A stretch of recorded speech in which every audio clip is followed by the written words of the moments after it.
commencez à vous habituer avec moi, ce n'est pas un plan tout à fait chronologique et linéaire. La preuve d'ailleurs, c'est que dès le début, on a le début et la fin, puisqu'on a, n'est-ce pas, la relation du sujet et de la substance dans l'Antiquité et immédiatement après dans les temps modernes. Donc on va tourner sur ce plan, si vous voulez.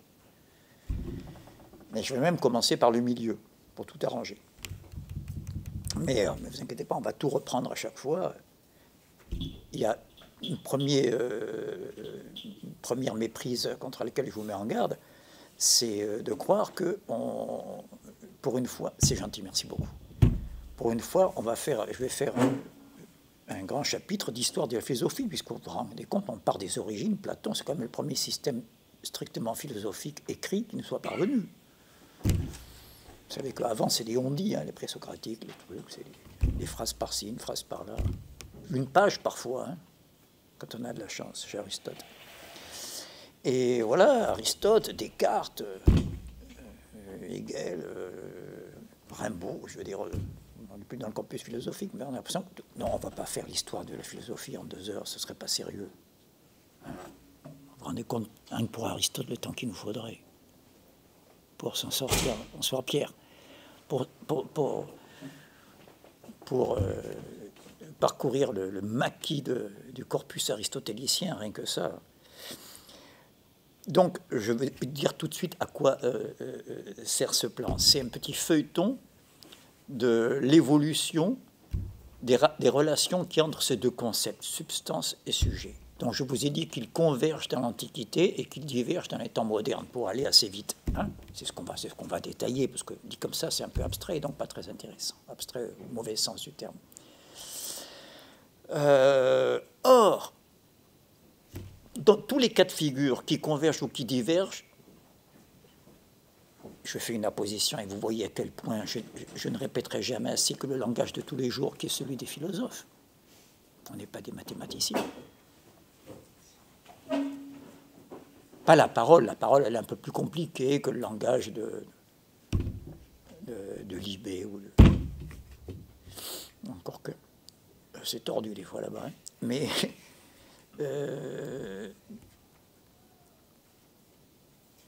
la preuve qu'il n'y aurait pas de philosophie si ce langage était univoque, on n'aurait pas besoin de, comme dit Mallarmé pour la poésie, vous savez que c'est le point commun avec le philosophe, donner un sens plus pur au mot de la tribu, c'est ça, hein, quand Socrate dit qu'appelles-tu quoi, est-ce que tout le monde sait ce que c'est qu'une table, oui. Donc, quand il y a ce rebond, cette réflexion sur ce qui a l'air d'être le plus courant, le plus familier, lorsqu'on commence à comprendre ce que Hegel voulait dire, lorsqu'il répète ce qui est bien connu, parce qu'il est bien connu, n'est pas connu. Mais ça peut se dire à peu près des expressions de ce que nous disons dans la journée. Et une preuve, et j'y arrive maintenant, je finis mon apposition, de cette difficulté d'utiliser ce langage auquel la philosophie ne peut pas échapper par ailleurs, j'y reviendrai aussi, pour donner un langage formel, comme font à juste titre d'autres disciplines dans les buts qui poursuivent. Bonsoir. La preuve, c'est que substance et sujet qu'on va conjoindre, qu'on va disjoindre selon les époques, les auteurs, etc., étymologiquement, c'est le même mot. Vous voyez, pour tout arranger. Sauf qu'il y en a un qui vient un peu du grec et l'autre un peu plus du latin. Mais c'est le même mot. Je veux dire, les deux, c'est là qu'on voit que l'étymologie est une fausse piste pour la philosophie. Elle peut être utile des fois, à titre indicatif, elle peut donner une piste, hein, mais ça plafonne très vite. Allez, je donne un autre exemple, toujours pour parler de l'étymologie, quand on réfléchit sur la notion de bureaucratie. Ça peut arriver. Pas tellement de mon côté, c'est plutôt du côté du MEDEF, hein, qu'on parle de bureaucratie. Ça veut toujours dire les fonctionnaires, si vous regardez bien. Ça veut dire le secteur public. Moi, j'ai travaillé pour un gros groupe privé, la Pieuvre, pour ne rien vous cacher, achète. Hein. J'ai jamais fait autant de paperasse de ma vie. Et à la photocopieuse, les trucs, les manuscrits, les trucs, le fisc, les règlements. Je me demande pourquoi bureaucratie n'est connotée qu'avec le secteur public. Moi, je vous dis que les les bureaux du siège d'une grande compagnie d'assurance, c'est free, la paperasse que ça entasse, paperasse au propre et au figuré, même si elle est maintenant sur disque dur. Hein. Donc, où je veux en venir, comprendre l'essence de la bureaucratie, c'est pas faire appel à l'étymologie. Qui connaît un peu l'étymologie de bureaucratie? Bravo. Qui a dit ça? Toi, on voit que tu as été élevé chez les curés. Hein. Oui, c'est la robe de bure des moines. C'était les seuls alphabétisés à l'époque, vous voyez. Et donc, il n'y avait pas, comme maintenant, les sous-mains, les trucs, les machins, les claviers. Ils mettaient leur robe de bure, là, sur la table de bois, dans leur cellule. Et heureusement pour nous, ils écrivaient. Ils essayaient de faire la jonction entre ce dont je parlais à l'instant, la superbe écume de la philosophie athénienne, de la grande école athénienne, Socrate, Platon, Aristote, et nous. C'est pas ça c'est pas la robe de bure qui va nous faire comprendre ce que c'est que la bureaucratie. Vous voyez, c'est trop éloigné. Surtout qu'après, c'est des métonymies. Bure va donner bureau, le meuble. Puis ça va être le nom de la pièce. Vous savez que j'ai un bureau dans mon appartement. Puis après, ça va être les bureaux de la Société Générale. Vous voyez, c'est fausse piste. Je reviens à substance et sujet pour montrer que ce serait encore plus matière à contresens de commencer par l'étymologie. Substance, ça parle tout ça. Enfin, je sais pas, il faut avoir un peu d'habitude. Hein. Vous savez tous ce que veut dire ST dans toutes les langues indo-européennes, qu'il s'agisse de l'État, Staat en allemand, oui ou non, station de chemin de fer, statut, c'est tout ce qui ne bouge pas. Un statut. Il a raison de Friot d'insister sur le statut, hein, par les temps qui courent. Ça stabilise un peu, ça sécurise un peu celui qui travaille. Ça arrive. Et quand je dis un peu, c'est une litote. La statue, la station, l'État et même la cité. La cité, c'est civitas, c'est une contraction. Staat, c'est une contraction de civitas. Si vous regardez bien linguistique, ça va très vite. N'est-ce pas? Jean, tu me dis si je dis des bêtises. Il est très fort, Jean, en ancien français. Je suis toujours environné d'espions ici. Alors là, pour l'instant, Erwan, il est à Berlin, ça va, il va pas relever mes fautes en physique. Oui. Et sub, vous savez tout ce que ça veut dire dessous. Alors, c'est quoi la substance? Eh bien, c'est ce qui se tient dessous. Là, il faut le prendre mot à mot. Ça, c'est pas l'étymologie, c'est le mot à mot, ce que le mot dit. Si les mots ne parlent pas, qui va parler? Arrêtons de bavarder autour d'eux et écoutons ce qu'ils disent. C'est ce qui se tient dessous. Alors, on a envie de dire, mais dessous quoi, bon sang, hein? La casserole, elle est dessous quoi? Dessous les pâtes, dessous l'eau, dessous tout ce qu'on met dedans. C'est ça. Moi, je pense souvent à une casserole quand je pense à la substance. Vous croyez que je pense à des choses métaphysiques, hein? Oui, la casserole, le récipient, quoi. Hein? Un récipient pour le contenir, de Dieu sort mon œuvre. Hein? Un fragment de Lerline. Un récipient pour le contenir, sous-entendu la parole du poète. Hein? Comme disait Rimbaud, que comprendre à ma parole, il faut qu'elle fuit et vole. Ben non, il faut de temps en temps la contenir sur une feuille de papier, par exemple, pour qu'elle vienne jusqu'à nous. Ce qui se tient dessous quoi, pour ce qui est maintenant du sujet, de la substance, puisqu'on en est là? Ben, vous le devinez, les attributs. La rose est fanée. Je prends fané et je le pose sur rose. Mais il y a rose en dessous. Hein. Alors je peux dire, elle est fanée, elle est vulgaire, elle est cheap, ce que vous voulez. Hein. Vous avez appris que c'est des attributs quand il y a le verbe être avant. Hein. On n'est pas dans l'action, même s'il y a un verbe. C'est des faux verbes. Ce n'est pas des verbes d'action, c'est des verbes d'état, comme on dit en grammaire. Autant la référence à l'étymologie peut nous piéger, autant la référence à la grammaire est toujours payante. Pas quand on commence à explorer un concept. Donc, ce qui se tient, ce qui ne bouge pas pendant que tout le reste bouge. Parce que la rose était fraîche, elle est devenue fanée. Tout est poème de Ronsard là-dessus, n'est-ce pas? Des belles choses n'ont qu'un temps, ce monde rose l'est pas du temps. Donc ce qui se tient dessous. Mais sujet, ça veut dire pareil. Alors, il faut connaître un peu plus les verbes. Sub, c'est quel verbe? Quel infinitif? Le su, SU de sujet, c'est sub. Hein. Le B a été contracté, mais sinon après. Ah, ça c'est pas évident. Pardon? Non, c'est pas très loin. C'est un verbe apparenté. Jeter. Allez, je vous le dis parce que ça va vous guider. C'est un verbe qui n'est pas employé à tous les modes et à tous les temps. Oui? Ça, bravo, hein, ça c'est gésir, parce qu'on ne nous sort pas souvent celui-là. Et à l'infinitif, bravo, gésir, mais la plupart du temps il est employé. Mais oui, à la troisième personne du présent dans les cimetières. Siji. Donc c'est comme substance, c'est ce qui est, repose là, ou ça, sub en dessous, sujet. C'est ce qui gît dessous. C'est le même mot.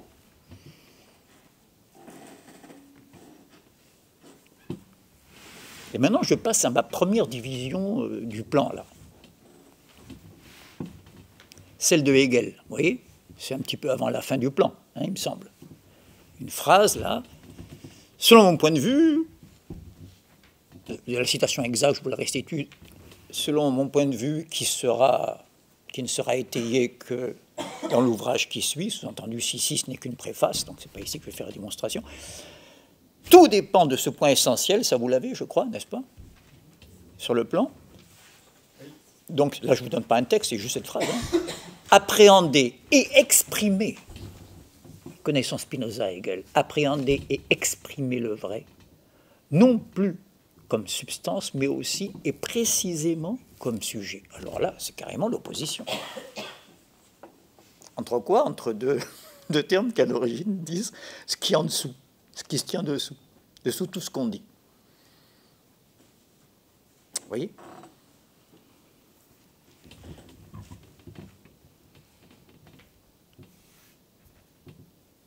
Il va de soi que c'est cette période-là qui va m'intéresser particulièrement. Vous avez remarqué que le grand tournant de tous mes ateliers, ça a été quand j'ai introduit le poème de la cloche fêlée. Ce n'est pas un texte philosophique qui nous a fait faire un grand tournant.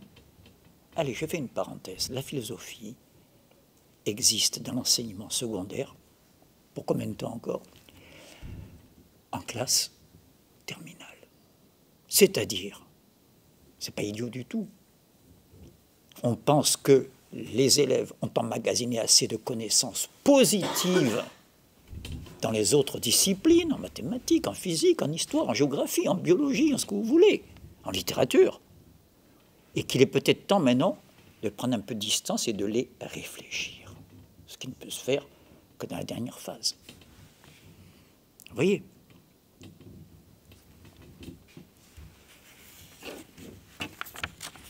Je referme cette parenthèse importante pour rappeler, n'est-ce pas, que s'il n'y a rien devant un miroir, puisque je parle de réflexion, il n'y a rien dedans. Hein.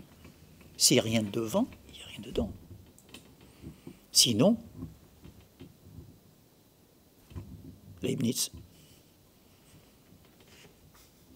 la fameuse axiome de la scolastique, nisi est it intellectu quod priot fuit in sensu, c'est le manifeste de l'empirisme. Il n'est rien dans l'esprit qui ne soit d'abord passé par les sens. C'est une traduction latine de ce que je viens de dire, ou plutôt à l'inverse. Il n'y a rien dans le miroir s'il n'y a pas d'abord quelque chose devant le miroir. Il n'est rien dans l'esprit qui ne soit d'abord passé par les sens. Ça vient d'Aristote en droite ligne, le premier des grands empiristes.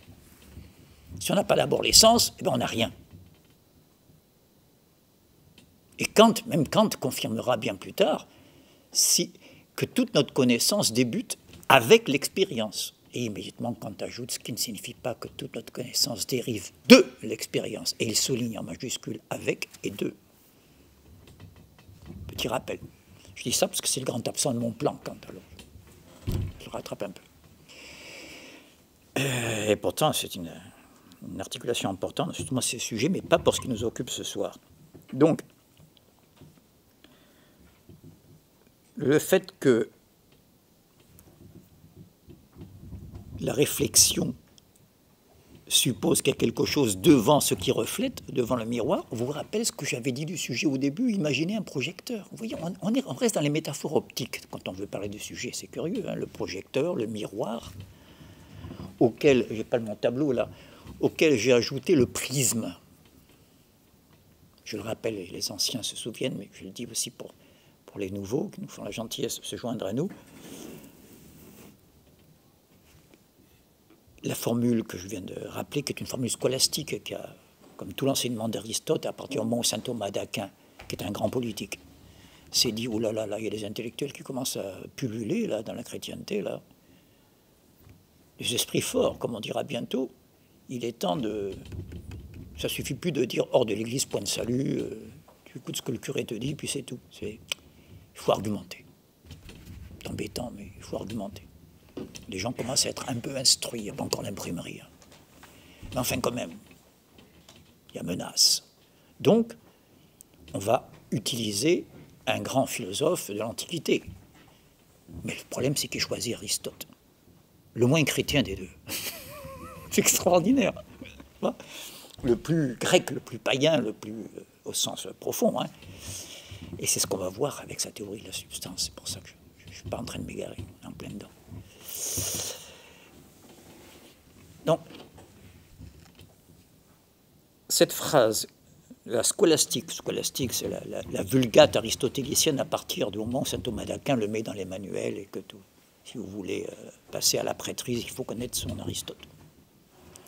Ça va être le fondement un des fondements de la théologie. Vous savez, on disait au Moyen-Âge, philosophia. Oui, vas-y.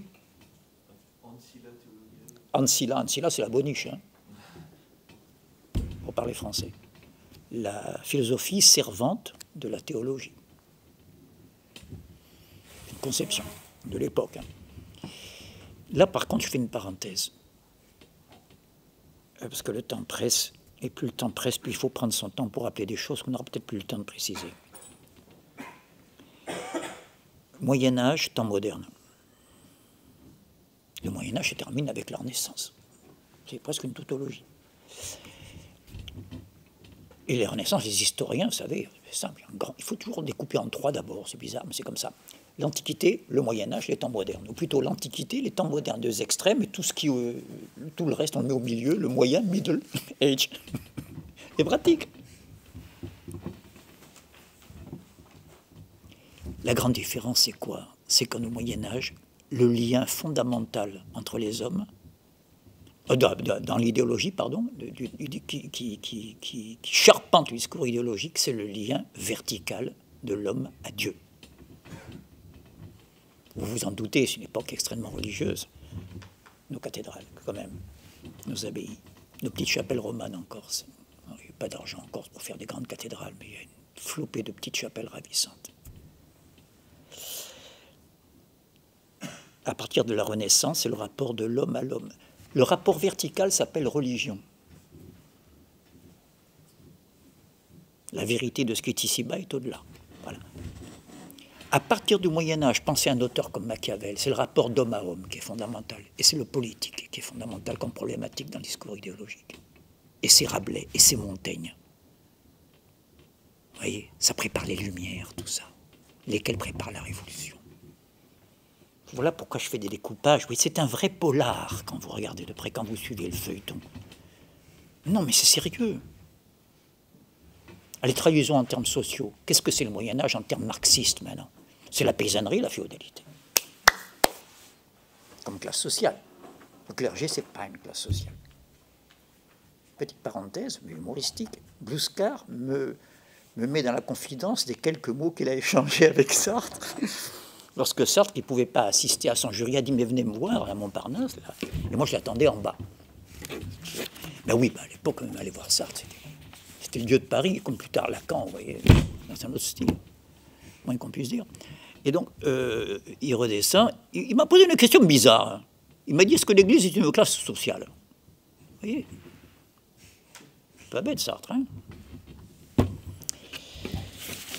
Donc, en termes de classe, il y a celui qui travaille la terre et celui qui fait la guerre. Et il fait la guerre pour protéger le fief. Non, non, mais je plaisante pas. Je ne suis pas en train d'embellir la chose. Pendant une certaine période, c'était justifié. La preuve, c'est que le bourg, comme on dit dans les pays germaniques, qui sont l'essentiel du monde médiéval, y compris en France, les Francs, c'est la principale tribu germanique à l'époque, tout simplement. Ils viennent de Nuremberg, là. Je fais un petit salut à Erwan s'il nous écoute bientôt, là, parce qu'il est en train de se promener à Bamberg de ce côté-là. Alors, pour ne pas dire Franzenland, parce qu'il y aurait des confusions avec la France, on dit Franken, la Franconie, on dit en français, pour ne pas confondre, vous voyez. Nuremberg, les endroits les plus nazis d'ailleurs. Le triangle brun, Nuremberg, Bamberg, et Munich au sud, mais ça c'est la Bavière. Donc,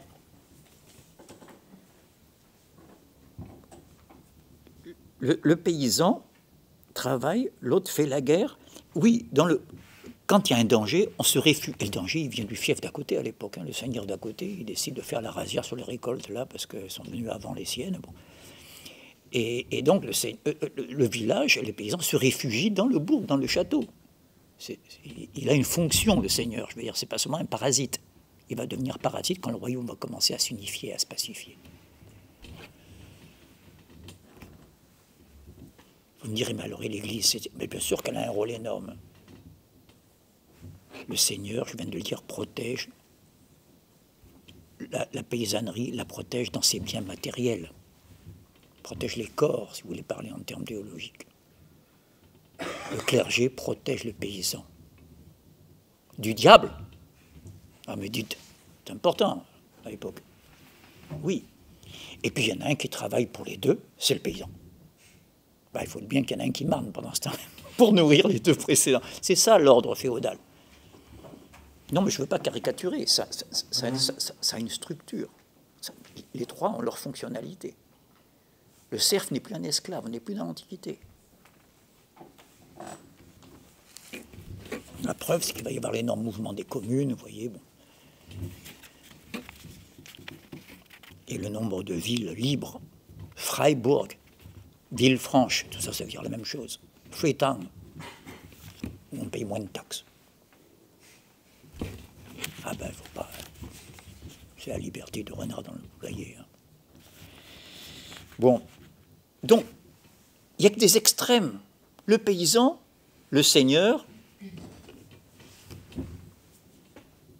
puis il y a entre deux vallées, parce qu'il y en a qui passent pourtant dans des vallées là, très isolées, ils fabriquent tout sur place, il n'y a pas de circulation monétaire, fiduciaire, comme on dit pour la monnaie. Hein.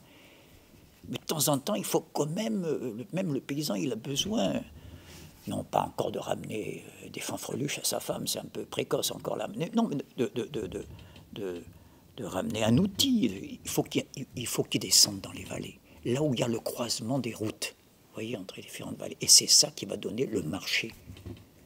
Parce qu'il faut marcher pour y aller. Non, mais je suis sérieux. Et là commence un embryon d'un troisième terme, qui est la bourgeoisie, vous voyez, qui est embryonnaire encore à ce moment-là, qui ne pèse pas. Mais regardez l'importance, c'est pour ça que je fais ce long détour du moyen terme dans la dialectique. C'est ce moyen terme qui va mettre tout le monde d'accord en 89.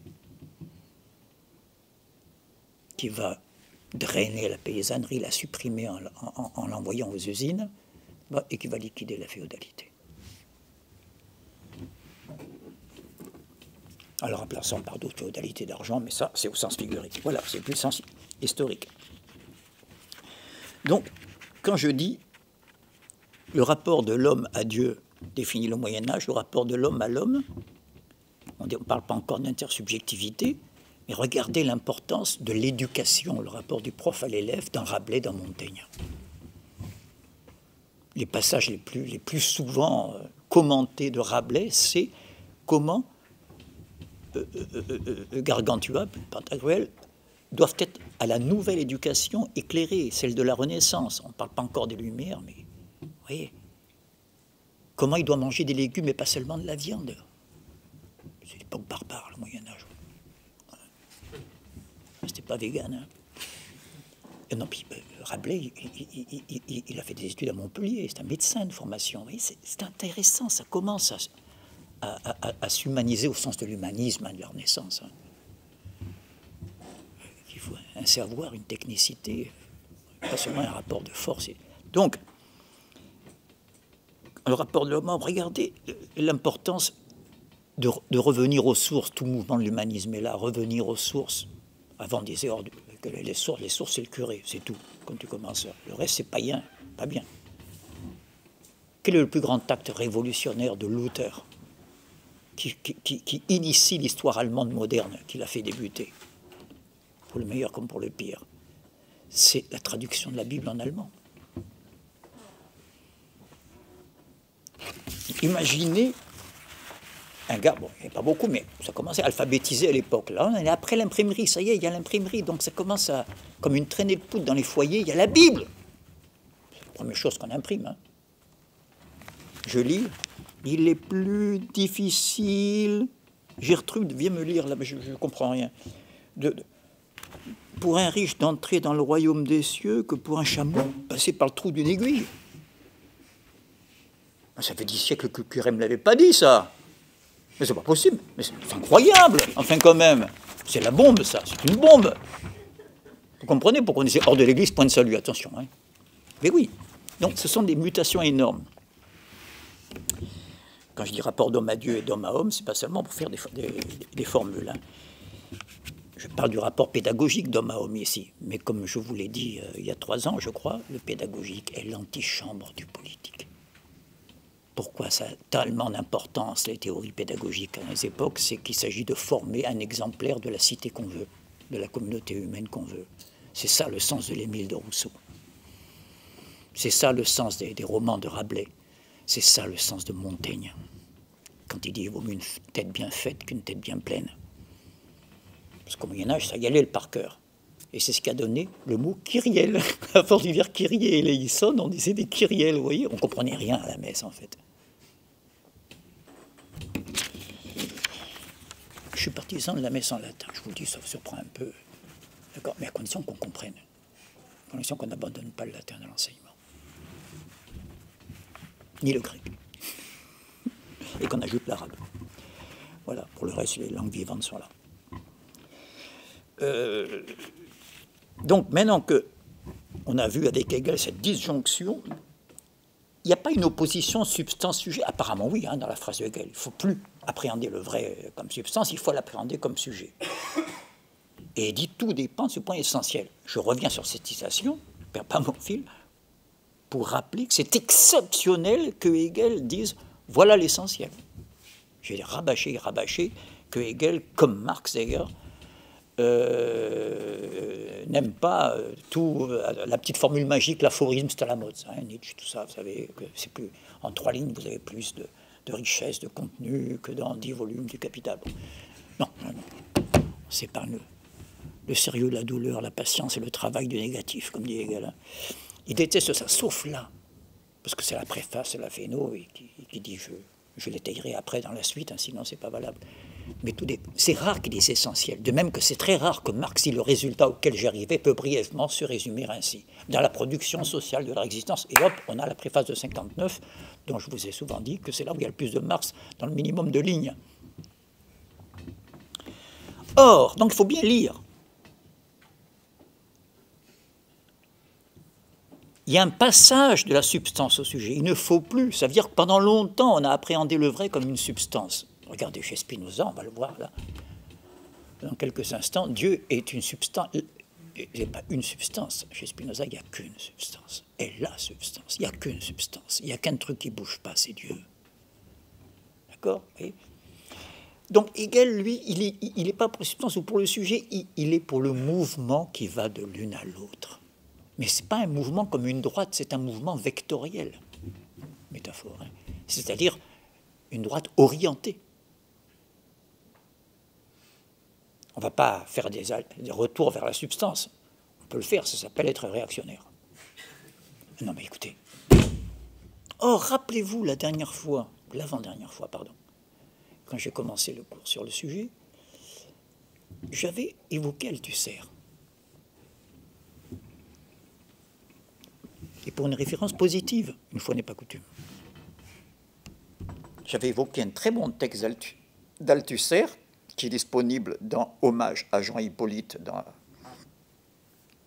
aux presses universitaires de France. Après la mort d'Hippolyte, il y a une série d'articles. des meilleures plumes philosophiques de l'époque pour lui rendre hommage. Et Althusser en profite pour revenir au rapport Hegel-Marx. C'est son obsession. Sauf que la plupart du temps, son obsession, il la satisfait en découplant Marx et Hegel. Il n'y a pas... On trouvera difficilement de texte plus anti-hegelien par rapport à Marx. Hein. Pour comprendre Marx, il faut oublier Hegel. En gros, c'est ce qu'Althusser ne cesse de répéter. Si vous connaissez un peu son gros œuvre, comme lire Le Capital, tout simplement. Hein. Et en plus, il dit que la dialectique, il faut y renoncer. Alors que Marx dit très clairement, y compris dans ses derniers, vous voyez, la préface à la réédition du Capital. Donc, ce n'est pas le Marx qui peut mieux faire. C'est l'époque de Feuerbach. Marx dit c'est quelque chose qu'on ne peut pas enlever à Hegel, c'est la méthode dialectique. Ça passe à la poubelle, n'est-ce pas? Je ne parle même pas de Deleuze qui parle de l'infâme dialectique, n'est-ce pas? Voilà, ça c'est la génération de l'époque. Pourquoi je reparle d'Althusser? Parce qu'Althusser, justement, fait son autocritique, dit, quand même j'exagère, je dis que Marx doit rien à Hegel, si, il doit quelque chose. Mince détail, je vous avais dit. C'est énorme, la notion de procès sans sujet. Tiens, comment on revient à notre sujet? Hegel a inventé la notion de procès sans sujet. Il y a un mouvement, un procès, l'histoire universelle par exemple, mais il n'y a pas un sujet. Il n'y a pas un invariant qui est là, qui s'appelle la providence, n'est-ce pas, qui s'accomplit au cours des temps. Tout est programmé, c'est un programme informatique. On a l'impression comme ça que les hommes ont des folies, des fantaisies, mais il y a une nécessité. C'est comme ça qu'on lit Hegel, hein, souvent, hein, ou qu'on le caricature dans les manuels. Bon, ça a pris un coup un peu avec la grande thèse de Eric Weil, Hegel et l'État, vous connaissez ça, hein, où il montre que Hegel, c'est quand même pas seulement le porte-parole de la monarchie administrative prussienne, et c'est pas quelqu'un qui... Donc, procès sans sujet, un mouvement dont on ne sait pas quel est justement le récipient qui lui donne une unité. C'est quand même assez incroyable. Alors, maintenant que j'ai problématisé un peu ces notions, je reviens à une chronologie pour vous reposer un petit peu. Vous avez remarqué que je commence à Platon. Alors on me dirait, ben, c'est pas compliqué, évidemment, il n'y a rien avant. Oui, ça m'a un peu gêné, je ne vous le cache pas. J'aurais préféré commencer par Aristote. Faire une entorse à la chronologie. Pourquoi? Parce qu'il y a un ordre logique à laquelle la chronologie n'est pas tout à fait conforme. Je vous l'ai dit il y a quelques minutes, Aristote est plus installé dans le monde grec, alors que Platon, on l'a souvent dit d'ailleurs, je ne suis pas le seul, est à la limite de l'hellénité sur le plan du rapport de ce que Hegel distinguera comme être et essence.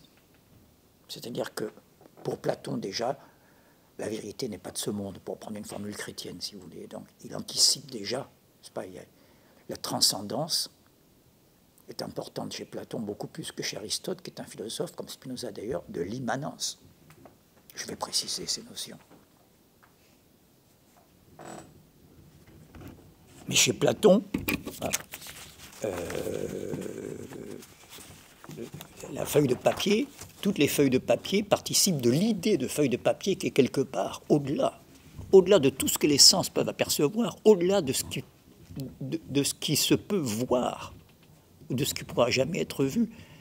Donc, ce n'est pas quelque chose qu'on peut voir, l'idée, mais seulement concevoir. Merci. C'est très facile de penser un cercle. Le lieu des points équidistants, c'est un discours, ce n'est pas une réalité sensible. Vous ne voyez pas des mots quand vous dites cercle. Vous voyez des ronds dans votre tête. Oui ou non? On est tous empiristes spontanément. Il faut des images, il nous faut des Vorstellungen, des représentations. Donc, chez Platon, le vrai est transcendant à ce qui est ici-bas. Je vais nuancer ça après, mais je ne voudrais pas compliquer pour s'embrouiller. Alors que chez Aristote, il y a les deux. Chez Aristote, il y a bien une distinction de la forme et de la matière. Dans chaque objet, il y a la forme, ici, la forme rectangulaire, par exemple, et la matière, la pâte à papier. C'est pas du tout. J'aurais pu faire une énorme feuille d'emballage avec le même papier. La matière et la forme sont très distincts, n'est-ce pas? Et inversement, il y a des rectangles en dehors du papier. Mais aucun des deux, et ça Aristote l'a vu, aucun des deux n'est séparable. Je ne peux pas mettre la forme dans ma main gauche et la matière dans ma main droite. Mais c'est ça qu'il faut bien comprendre pour continuer sur le sujet. Vous voyez, je ne peux pas. Il n'y a pas de matière qui n'ait pas une forme quelconque. Même ceux avec quoi jouait ma femme, mon ex-épouse, pardon.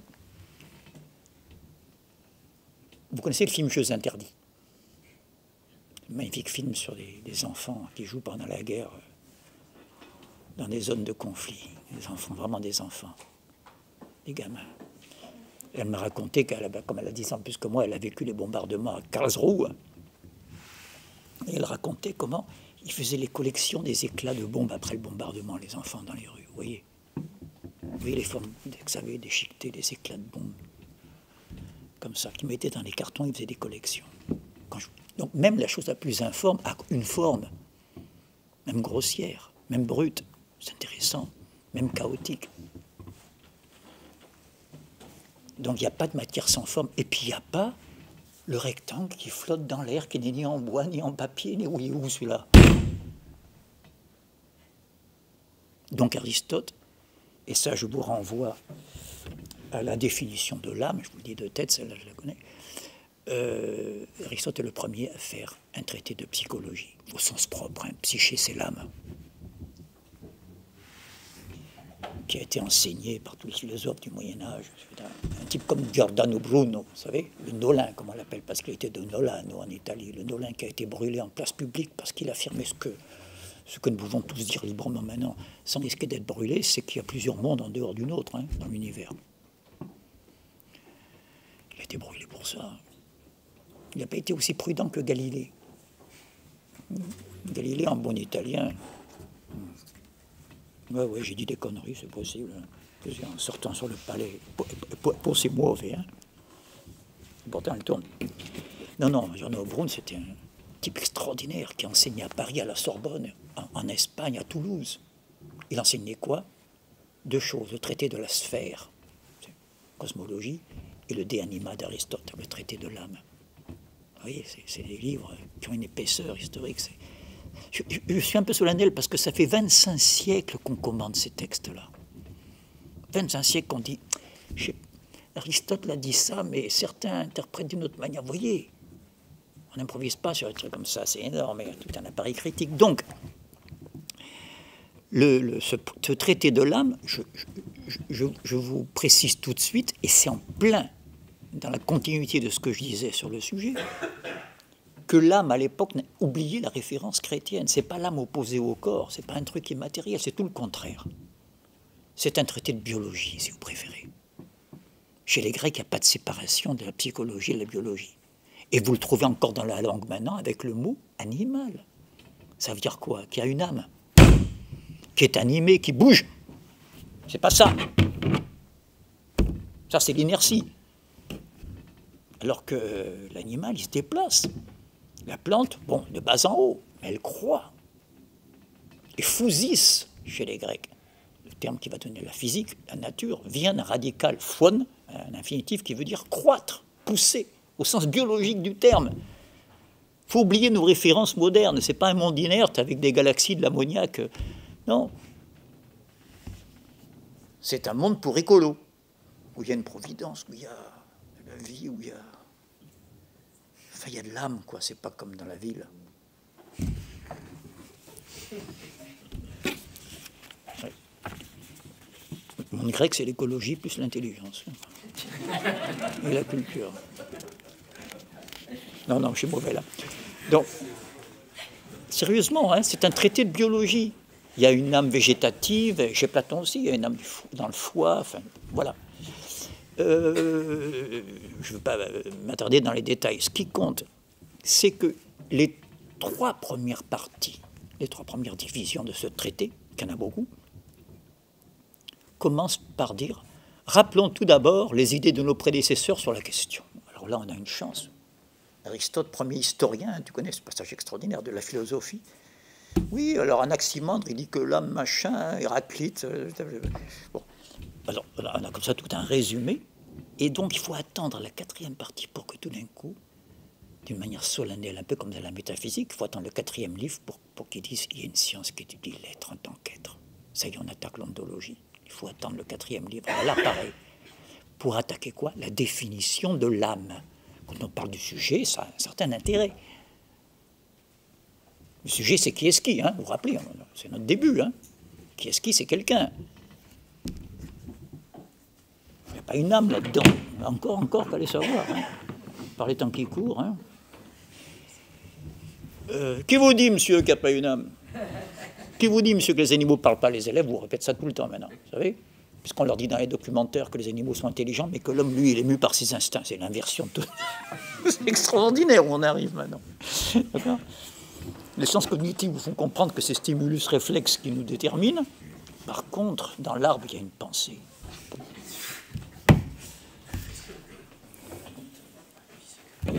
Bon, je m'attarde pour que vous compreniez ce que veut dire des mots apparemment abstraits, mais qui prennent ici du poids concret, c'est immanence. Hein? Chez Aristote, il y a bien quelque chose qui ne se voit pas. La forme pure, le rectangle qui n'est ni en bois ni en papier, le rectangle, la forme, le rectangle idéal. Seulement, à la différence de Platon, il n'est pas dans un autre monde. Il est là derrière. Manere, maintien, ça vient de là. C'est ce qui demeure là, mais un peu caché en dessous. Là. La forme. La forme. Alors, dans cette définition de l'âme, il l'attaque solennellement et il dit, il attaque comment? En disant, la substance est en premier lieu et clac, il commence par attaquer la notion de substance. Au moment de définir l'âme, il rappelle la définition, il essaye de rappeler ce que c'est que la signification du mot substance. Et il dit, il n'y a pas plus systématique qu'Aristote. Alpha, bêta, gamma, premièrement, deuxièmement, troisièmement. Attention, c'est pas un Paganini, il n'y a pas de détour. Blam, c'est sérieux. Hein. Donc, et il nous dit, la substance, c'est en premier lieu la matière. Parce qu'il ne bouge pas, là. C'est la chiffonne, n'importe quoi, mais il y a toujours de la matière. Quelque changement qui est. La matière, vous savez, rien, comme on dit en physique, rien ne se perd, rien ne se crée. Non, rien ne se perd, rien ne se crée, tout se transforme. Il n'y a que la forme qui change, vous voyez, tout se transforme, la forme change. Et si vous préférez la poésie à la physique, c'est pas grave, on dit la même chose dans Ronsard. La matière demeure et la forme se perd. Et oui, c'est une pensée un peu pessimiste, Ronsard, on retrouve les Grecs, la mortalité, il n'y a pas d'au-delà, il n'y a pas de vie après la mort, vous voyez.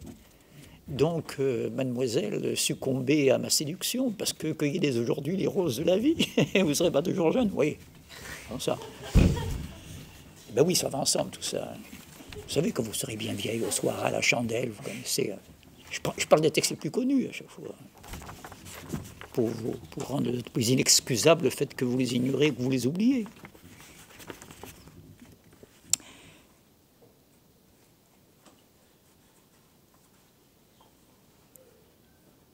Définition de la substance, dès qu'il attaque la définition de l'âme, la matière demeure et la forme. La matière, c'est ce qui reste. Même mort. Je vais pas, j'aurais pas le temps, il faudrait trop de textes, mais je vous donne la référence, parce que tout ça est sur Wiki. Regardez dans Platon, je quitte pas Aristote, ne vous inquiétez pas, mais regardez dans Platon, dans le Phédon. Vous avez, comme souvent chez Platon, qui est le plus grand artiste de la pensée, je l'ai déjà dit, vous avez toujours un prologue, avant la discussion sérieuse, philosophique, abstraite, les démonstrations. Vous avez un prologue, une mise en l'ambiance, et un épilogue encore plus travaillé, littérairement, poétiquement, si je puis dire. Et bien dans le Phédon, où on s'est épuisé à essayer de prouver que l'âme était immortelle, c'est un peu salaud hein, de la part de ses disciples d'avoir choisi ce sujet pour le moment où il va prendre la Ségu. Vous vous rendez compte, s'il n'arrive pas à démontrer que l'âme est immortelle, c'est un sale coup quand même. Marrant Platon. Bon, alors justement, je vous avais cité ce passage où l'un des Simias et Sébès, hein, les deux interlocuteurs de Socrate dans le Phédon, dans la cellule là, hein, même le geôlier qui est un brave type, on n'est pas à Rome, on est chez les Grecs, lui a enlevé ses fers pour qu'il discute tranquillement avec ses amis son dernier entretien. Un des interlocuteurs, après la troisième démonstration de l'immortalité de l'âme, dit « Oui, écoute Socrate, je ne suis pas tout à fait convaincu parce que ta démonstration est très forte, mais je ne peux pas m'empêcher de penser qu'à ma mort, mon âme va se dissiper comme une fumée. Vous vous rappelez que j'avais cité ce passage. Je ne fais jamais de détour au hasard. Ce n'est pas pour le plaisir de l'anecdote pour vous faire rigoler, même si ça fait rire. Parce que la suite est géniale. Hein. Socrate dit, bon, d'accord, je reprends la démonstration, mais alors il faut faire une prière à Éole avant qu'il n'y ait pas de vent ce jour-là. Hein. Donc Platon affirme là carrément que tant qu'on cherche l'âme d'une manière matérielle, comme le fait Aristote, on fait fausse route. Voilà le sérieux de l'affaire. Ce n'est pas une matière plus subtile qu'une autre comme la fumée. La fumée n'est pas moins matérielle que l'acier. C'est évident pour tout scientifique ce que je dis. Et une onde n'est pas moins matérielle qu'une particule. Ça, il a fallu du temps. Hein. Il a fallu Lénine pour le faire entrer dans les esprits. Mais oui, lisez Matérialisme et Empiriocriticisme, qui est un immense livre de philosophie. C'était l'époque où on venait de découvrir la notion de champ. En physique. Hein. Champ magnétique, par exemple. Hein. Avec les équations de Lorentz, de Maxwell. Je ne me trompe pas, c'est à peu près ça. Les équations de champ. Et on disait ça, mais voyez, c'est la preuve que le matérialisme est vaincu. Le champ, ce n'est pas une notion matérielle, donc il y a donc des réalités physiques qui sont immatérielles. Autrement dit, ils avaient déjà décidé que la matière ne pouvait apparaître que sous forme particulée. Et qu'il n'y avait plus de particules, il n'y avait plus de matière. C'est quand même extraordinaire, quoi. Alors qu'une onde, vous entendez, le bang d'un supersonique, quand il passe, ça peut casser des vitres. Je veux dire, c'est matériel, même une onde, quand même. Wave.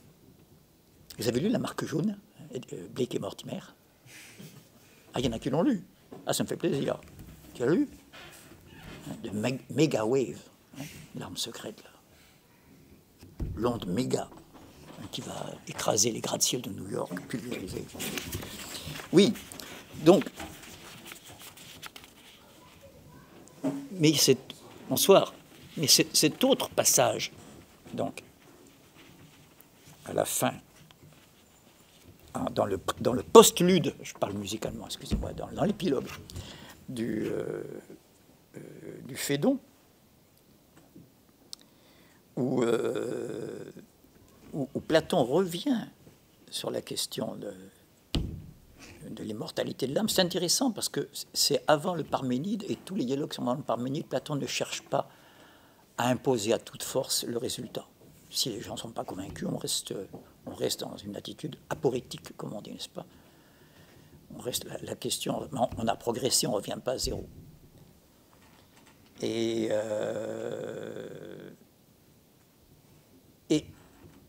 le côté anecdotique, comme dans tout épilogue, c'est que Criton, c'est un peu le Saint-Pierre dans les disciples. C'est un peu, pas l'idiot, il ne faut pas exagérer, Saint-Pierre n'est pas idiot, mais il est un peu naïf, vous voyez, il est un peu... Non, mais je dis ça avec beaucoup d'affection, c'est la foi du charbonnier, comme on dit, vous voyez, dans la langue, c'est quelqu'un de spontané, qui ne peut jamais imaginer qu'il va trahir Jésus alors qu'il le trahit dès que... Vous connaissez l'histoire. C'est un pur Pierre. Donc, c'est pas un hasard, c'est à lui qu'on confie les clés de l'Église. Hein. C'est pas à l'intellectuel, là, à Jean. Hein. Le seul évangile écrit en grec qui commence par dire qu'au commencement est le logos. Et c'est pas l'amour, hein, c'est le logos. Eros, logos, mythos. Allez, qu'est-ce qu'il dit, Criton, Saint-Pierre naïf? Il dit, c'est pas tout ça, Socrate, parce qu'on parle depuis un moment là, mais tu nous as pas dit comment il fallait comment tu voulais être enterré. Les rites funéraires, hein, sacrés. N'oubliez pas que nous sommes à Athènes, où a été jouée Antigone, où le problème c'est d'enterrer, de ne pas laisser le cadavre aux oiseaux sauvages, Volucrébus, ni être férissé aux bêtes de proie.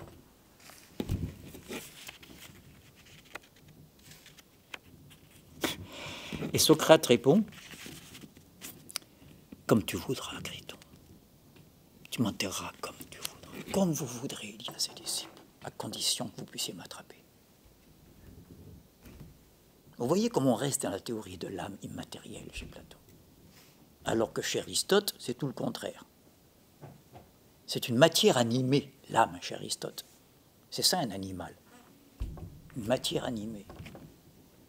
Il n'y a pas de séparation. Je viens de distinguer l'immanence et la transcendance. Vous voyez qu'une autre distinction se conjugue avec. Je ne vous embrouille pas, au contraire, c'est pour vous rassurer. C'est les mêmes divisions. Monisme, dualisme. Chez Aristote, il y a un monisme, car la matière à part, on l'a vu tout à l'heure, n'existe pas. La forme à part n'existe pas. Sinon, ce serait un dualisme. Deux choses aussi opposées qui existent. Ce serait terrible. Non, non. Tous les deux fusionnent dans ce qu'il appelle le sounolone, qu'on traduit par le composé. Seul existe, là, tout ça, ça, autour de moi, vous, moi, l'ordinateur, ce sont des composés de matière et de forme. Autrement dit, l'idée platonicienne, elle est là chez Aristote, mais elle est là, elle n'est pas au-delà. Il n'y a pas un cosmos noetos, un monde intelligible, notion. Hein. Il n'y a pas un cosmos noetos au-delà du cosmos aesthésis, le monde sensible. L'anesthésie, c'est ce qui supprime l'essence. Voilà. Donc vous voyez déjà l'oscillation entre substance et sujet. De très loin, le plus substantiel, c'est Aristote. Ce n'est pas un hasard s'il commence sa définition de l'âme par définir la substance. Alors vous avez deux passages que je vous recommande en wiki, parce que c'est énorme l'œuvre d'Aristote, hein. C'est de commencer tout de suite la deuxième partie du De Anima. Dès la deuxième partie, il attaque la définition de la substance. Dans l'ordre que je viens de vous dire, la substance, c'est d'abord la matière. Je ne l'ai pas dit, mais je le précise maintenant. C'est-à-dire ce qui par soi ne contient rien de déterminé. La matière, si on exclut la forme, il n'y a rien de déterminé. C'est le chaos. C'est chaos, hein, ce n'est pas le chaos, c'est le nom propre des Grecs. Avant que les dieux mettent de l'ordre dans l'univers, c'est chaos. Qu'est-ce qu'on est en train de dire là? On est bien dans le monde grec, le monde du logos. C'est ce qui ne peut pas être nommé. Parce que dès qu'on nomme, on donne une détermination. Ceci est une table, ceci est une chaise, ceci est un ordinateur. On n'est pas loin du clair et du distinct cartésien. Ça y est, on parle. On distingue. On coupe. Dans la continuité chaotique de l'être, on coupe. L'homme tranche.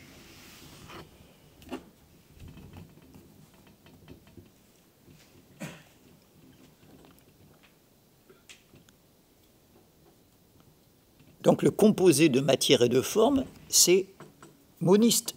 C'est-à-dire qu'il n'y a pas deux réalités, deux existences. Il n'y a qu'une seule existence qui a deux aspects. Après tout, je peux poser un cendrier là et puis il peut avoir deux faces, hein, s'il est cubique. Alors, monisme, dualisme.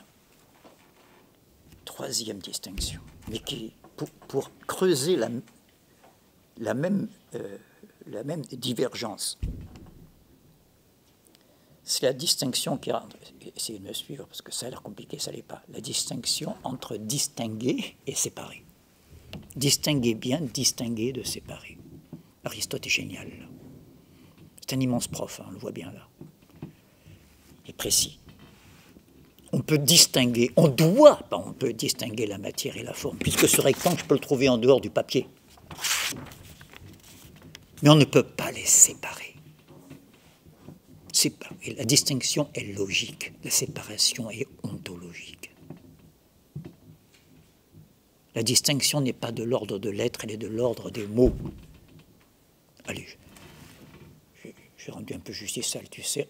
Je suis dans les bons sentiments, je vais rendre justice même à Foucault aujourd'hui. Il a eu raison de donner pour titre à son œuvre la plus célèbre les mots et les choses, car il y a bien une coupure, là on le voit bien.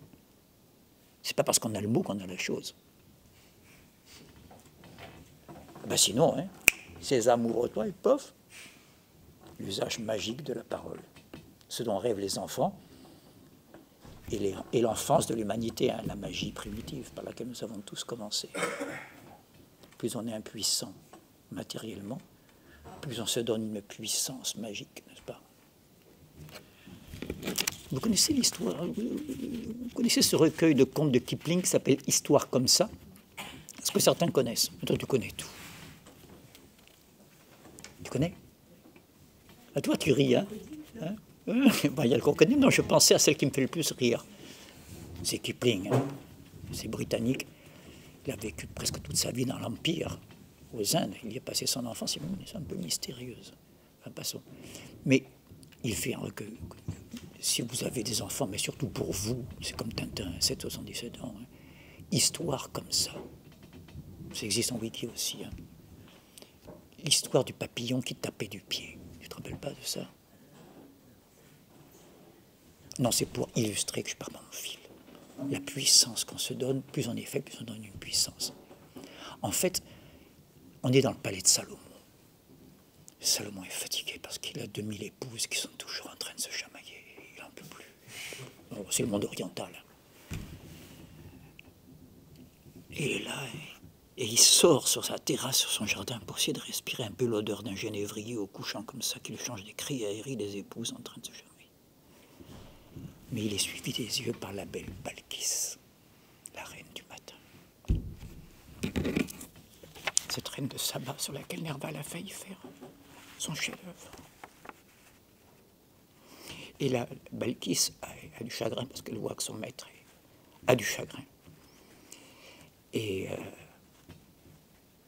Salomon passe près du genévrier parce qu'il y a du vent et il entend des murmures, il se penche et il voit un couple de papillons en train d'avoir une scène de ménage.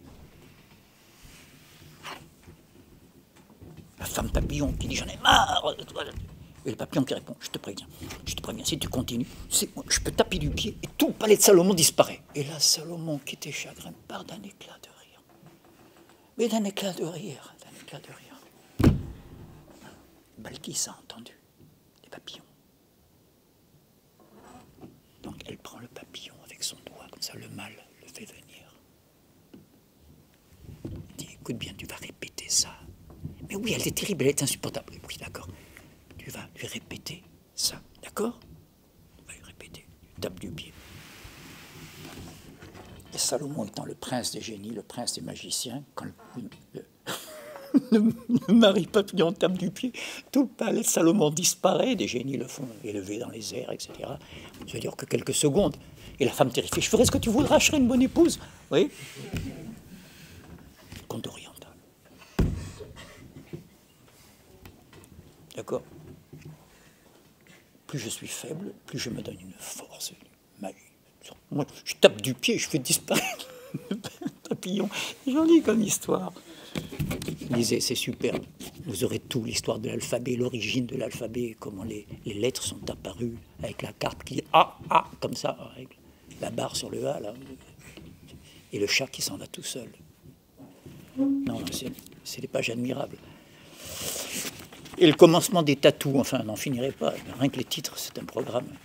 Et vous comprendrez pourquoi les éléphants ont des trompes. Hein. Il ne fallait pas trop taquiner le crocodile qui a tiré sur le nez, sur le nez.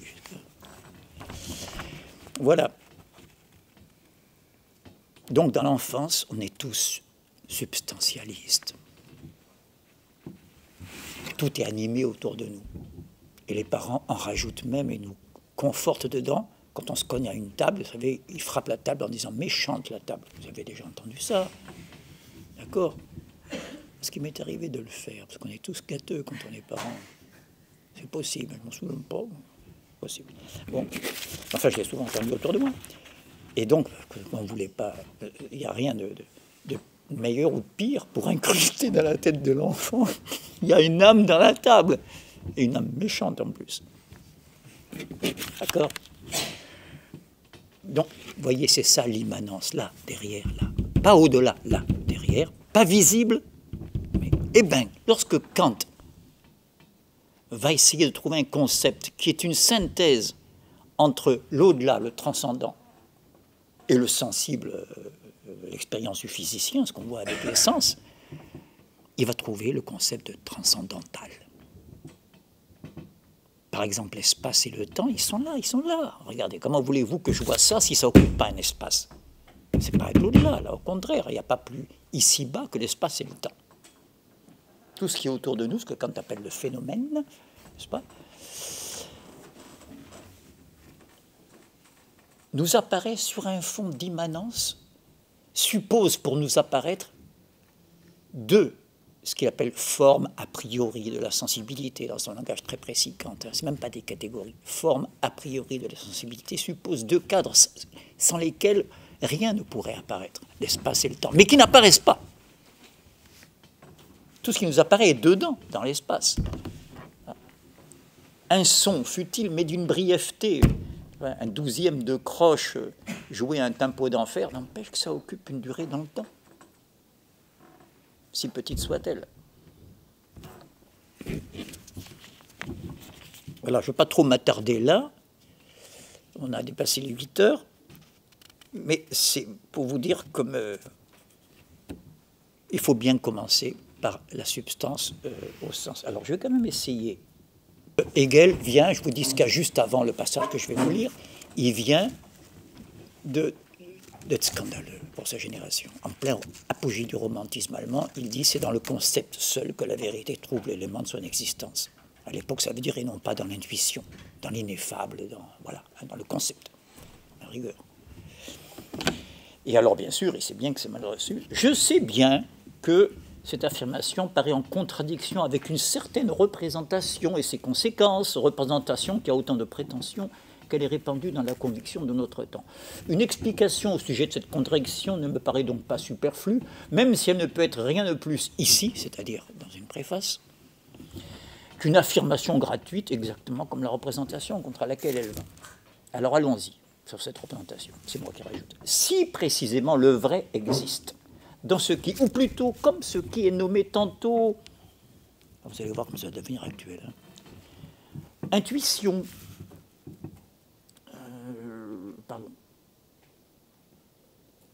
oui, tantôt intuition, tantôt savoir immédiat de l'absolu, religion, être, non l'être dans le centre de l'amour divin, mais l'être même de ce centre. Homme, rappelez-vous. C'est vrai. Alors, de ce point de vue, c'est le bon temps, j'étais jeune, c'est plutôt le contraire de la forme conceptuelle qui est requis pour la présentation de la philosophie. L'absolu ne doit pas être conçu, mais senti et intuitionné. Regardez la truffe d'un chien comme elle est mobile. Non son concept, mais son sentiment et son intuition doivent avoir la parole à être exprimée. Et là, il ajoute ceci. Si l'on conçoit l'apparition d'une telle exigence dans sa portée la plus générale, et si on l'envisage à l'étage où, et attention, c'est souligné dans le texte, l'esprit conscient de soi-même se trouve présentement, ça veut dire si on se rappelle tout d'un coup qu'on est en 1807, là, bref, à quelques encablures de la Révolution française en termes temporels, d'accord, qui a eu une révolution industrielle en Angleterre, une révolution politique en France, hein, et nous, en allemand, on est là à s'évader dans un monde de rêverie, de fantasmes, d'intuition. Mais c'est quoi ça? Donc, c'est pour vous donner la résonance. Si l'on envisage cette exigence à l'étage où l'esprit conscient de soi-même se trouve présentement, on voit que cet esprit, et on voit bien ce que veut dire esprit chez Hegel, la conscience du temps présent, hein, est au-delà de cette vie substantielle qu'il conduisait dans l'élément de la pensée, au-delà de cette immédiateté de sa foi, au-delà de la satisfaction et de la sécurité naissant de la certitude que la conscience possédait de la conciliation de l'esprit avec l'essence et de la présence universelle, conciliation de l'esprit avec l'essence et la présence universelle, l'intelligent design. Et oui, c'est pas si vieux, hein. Il a raison, Hegel, l'histoire s'est arrêtée à ce moment-là, apparemment, on ressasse. Hein.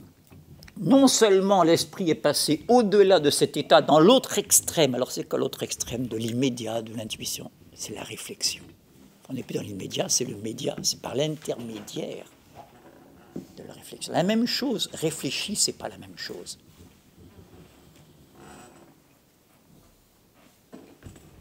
Non seulement l'esprit est passé au-delà de cet état dans l'autre extrême de la réflexion, écoutez bien maintenant, privé de substance, vous voyez la signification très particulière que Hegel donne à partir de là à substance, mais en connaissant bien toute l'histoire de la philosophie.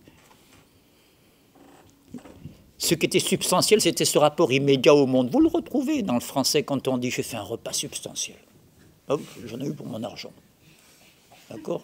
J'aurais bien besoin d'un petit verre de Vichy, là. On peut tirer sur la corde. Substancieux.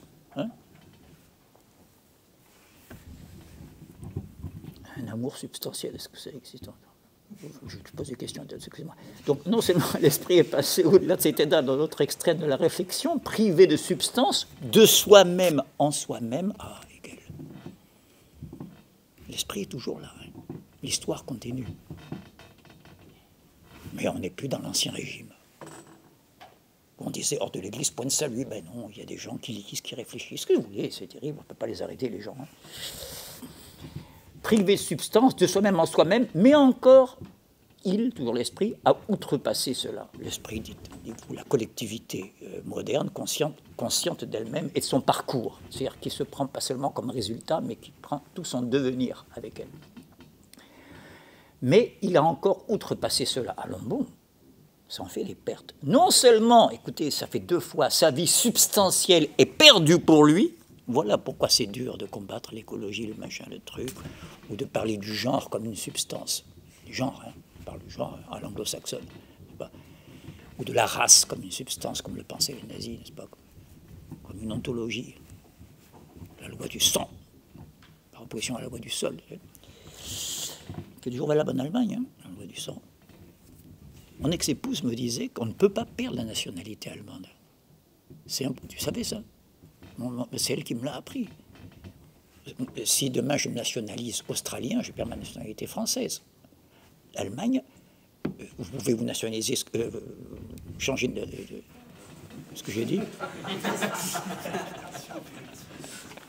D'accord. Mais par contre, vous ne pouvez pas quitter votre nationalité allemande. C'est métaphysique, comme on dit en allemand. Ah, c'est métaphysique, on ne peut pas. La vie. Donc, privé de substance seulement soi-même, mais encore il a outrepassé cela aussi. Non seulement sa vie substantielle est perdue pour lui, l'Ancien Régime, je insiste, hein, l'époque où il y avait une place pour chaque chose, et chaque chose à sa place. Ah, la musique baroque, vous avez entendu? Ouais, moi j'adore, hein, attention, je ne suis pas en train de dire du mal de la musique, là. Je suis en train de dire du discours qui la soutient aujourd'hui. Ah, qu'elle était belle la musique avant la Révolution française, en gros. Hein.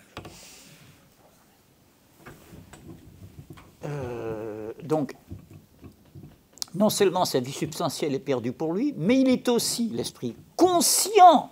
Autrement dit, vous en savez trop pour croire à vos conneries. Hölderlin, à la même époque, camarade de l'université de Hegel, disait « Le roi Oedipe a un œil en trop, sans doute. » Vous savez qu'Oedipe s'arrache les yeux quand il sait la vérité. Les yeux qui lui ont servi de rien, puisque les yeux cherchaient au dehors le coupable. Mais il est aussi conscient d'une telle perte et de la finité qui constitue maintenant son contenu.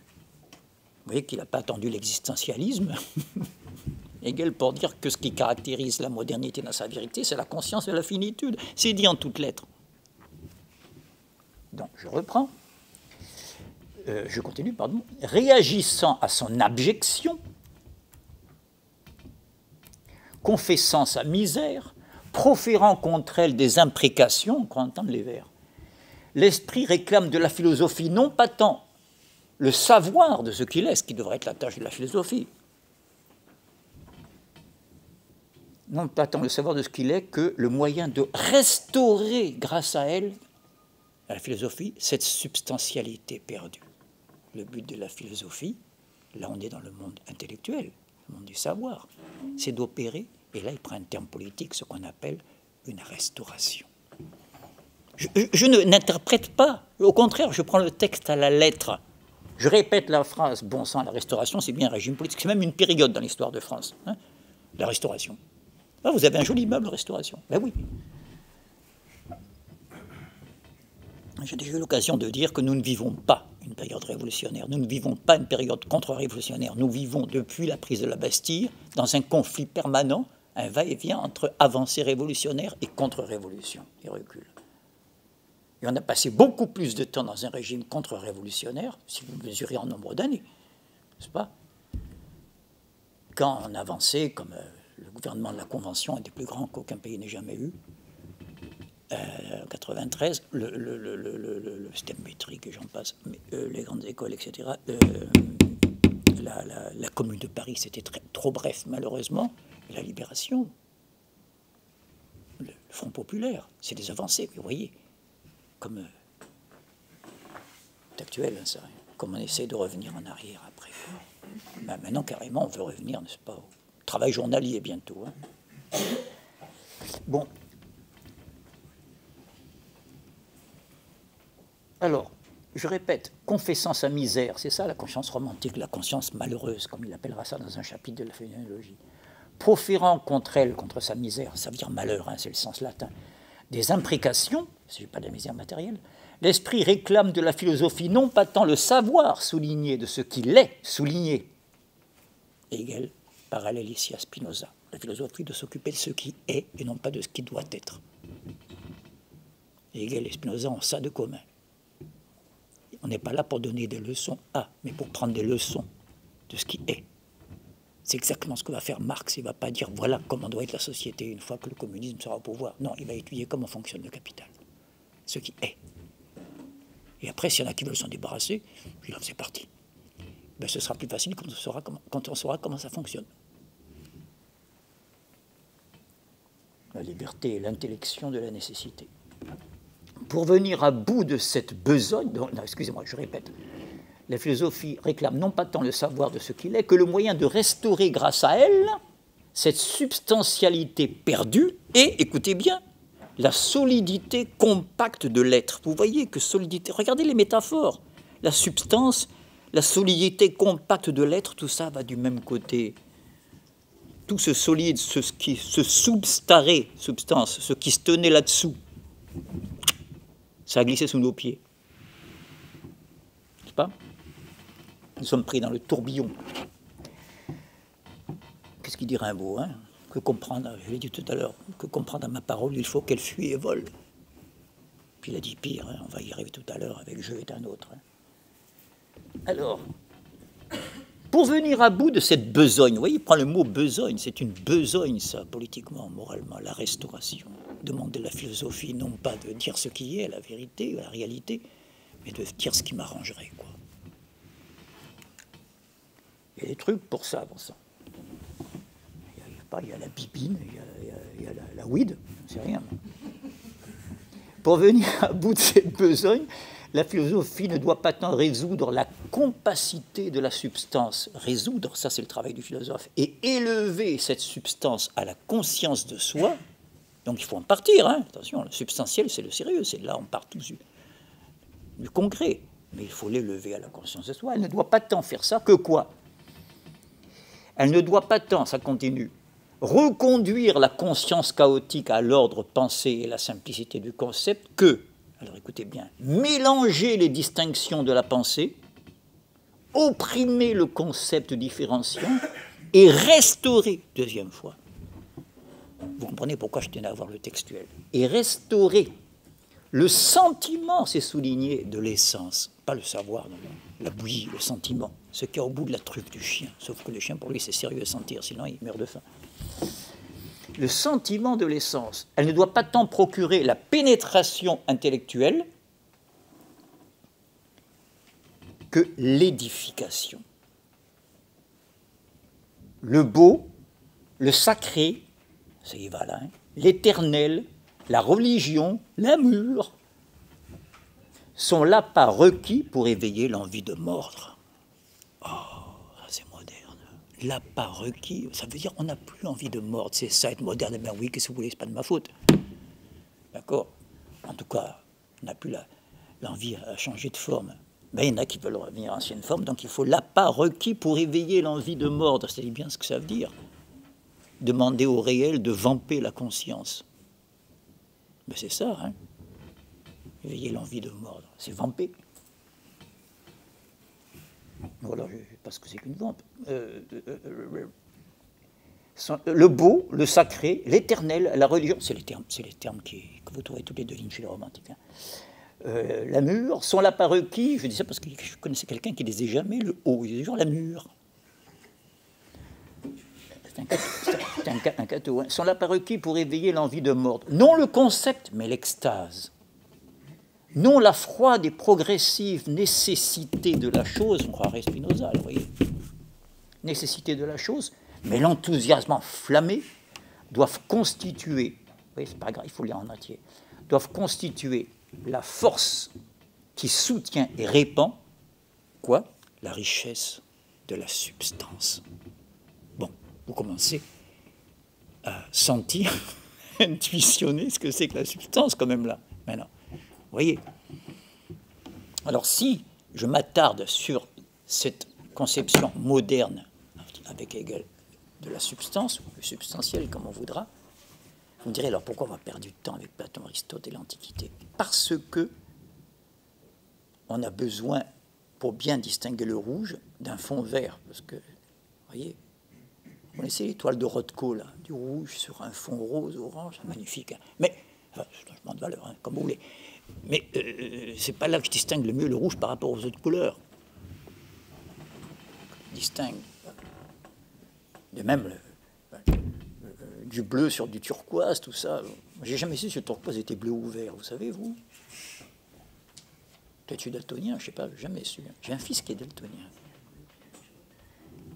Ouais, des fois, il m'appelle, il dit, dis-moi comment c'est sur l'écran, là, parce que... Couleur, là. Donc, je termine ce développement, oui, c'est ce qu'on appelle la grande colère, hein, on sent qu'il se retient, là, hein. Et c'est sa rupture avec son camarade Schelling, hein, qui régnait qui était le philosophe emblématique des romantiques. À cette exigence de restauration, hein, correspond un travail pénible, un zèle presque brûlant pour arracher le genre humain à sa captivité dans le sensible, le vulgaire et le singulier. Bande de consommateurs. Mais écoutez, c'est actuel, ça. Enfin, quand même, on parle de fin du monde, on parle de votre misérable fin de mois. Vous n'avez pas honte? Ah, c'est ça, les romantiques. Ben oui, déjà. C'est comme ça qu'il faut le lire. À cette exigence correspond un travail pénible, un zèle presque brûlant, n'est-ce pas, Greta? Pour arracher le genre humain de sa captivité dans le sensible, le vulgaire et le singulier, et pour diriger son regard vers les étoiles. Et là, il y a une phrase, une profondeur, comme si les hommes tout à fait oublieux du divin étaient sur le point de se satisfaire comme le ver de terre, de poussière et d'eau. Faites confiance à l'homme, ne vous inquiétez pas pour ça, le sacré, le machin, il y en a toujours assez chez l'homme. C'est même ça, être humain. Pas besoin de vous arracher. Qui vous dit que lorsque l'autre consomme sa bibine, il n'est pas dans le sacré, pour lui, il a le droit, après tout. Hein. Dionysos.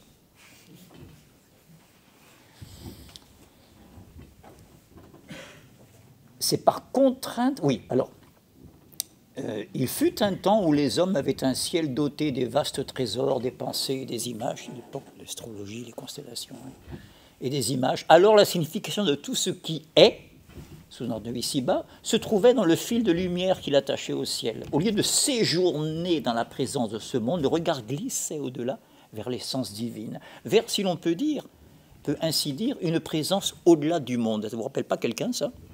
Une pensée moderne, de critiquer ceux qui cherchent une vérité au-delà du monde. Oui, bien sûr, Nietzsche, bien sûr. C'est la fameuse critique nietzschéenne des arrière-mondes.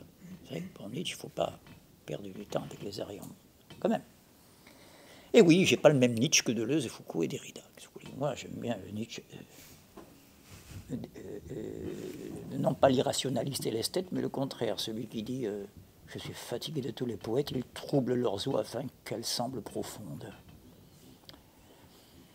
C'est par contrainte que l'œil de l'esprit devait être ramené au terrestre et être maintenu dans le terrestre. Il fallut alors bien du temps, c'est tout le Moyen-Âge qui résumé là, avant d'introduire cette clarté que possédait seul le supraterrestre, dans l'étroitesse et l'égarement où se trouvait le sens de l'en-deçà, avant d'accorder une valeur et un intérêt à l'attention à ce qui est présent comme tel, attention qu'on nomma alors expérience. Il résume Bacon, voilà, le début de la science moderne.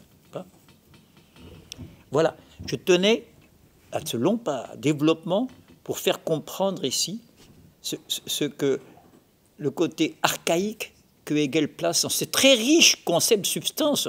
C'est pas péjoratif. Ce qui est péjoratif, c'est de le vivre au présent. C'est de rien vouloir savoir de la perte que nous avons en tant que modernes, mais perte enrichissante.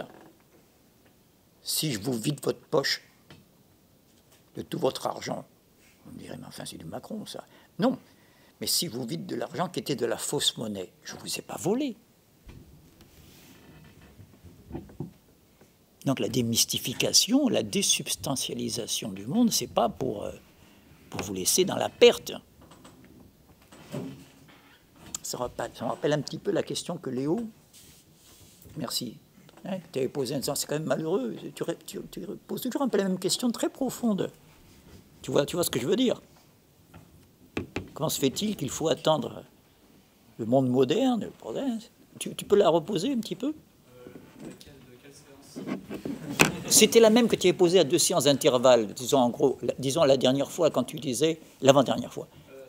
Alors la dernière fois, j'avais demandé comment ça se faisait que plus on avançait dans l'histoire, moins on se tatouait, on se décorait le corps. Oui. Moins on avait besoin de l'ordre symbolique.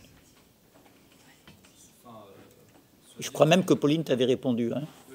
En disant quoi?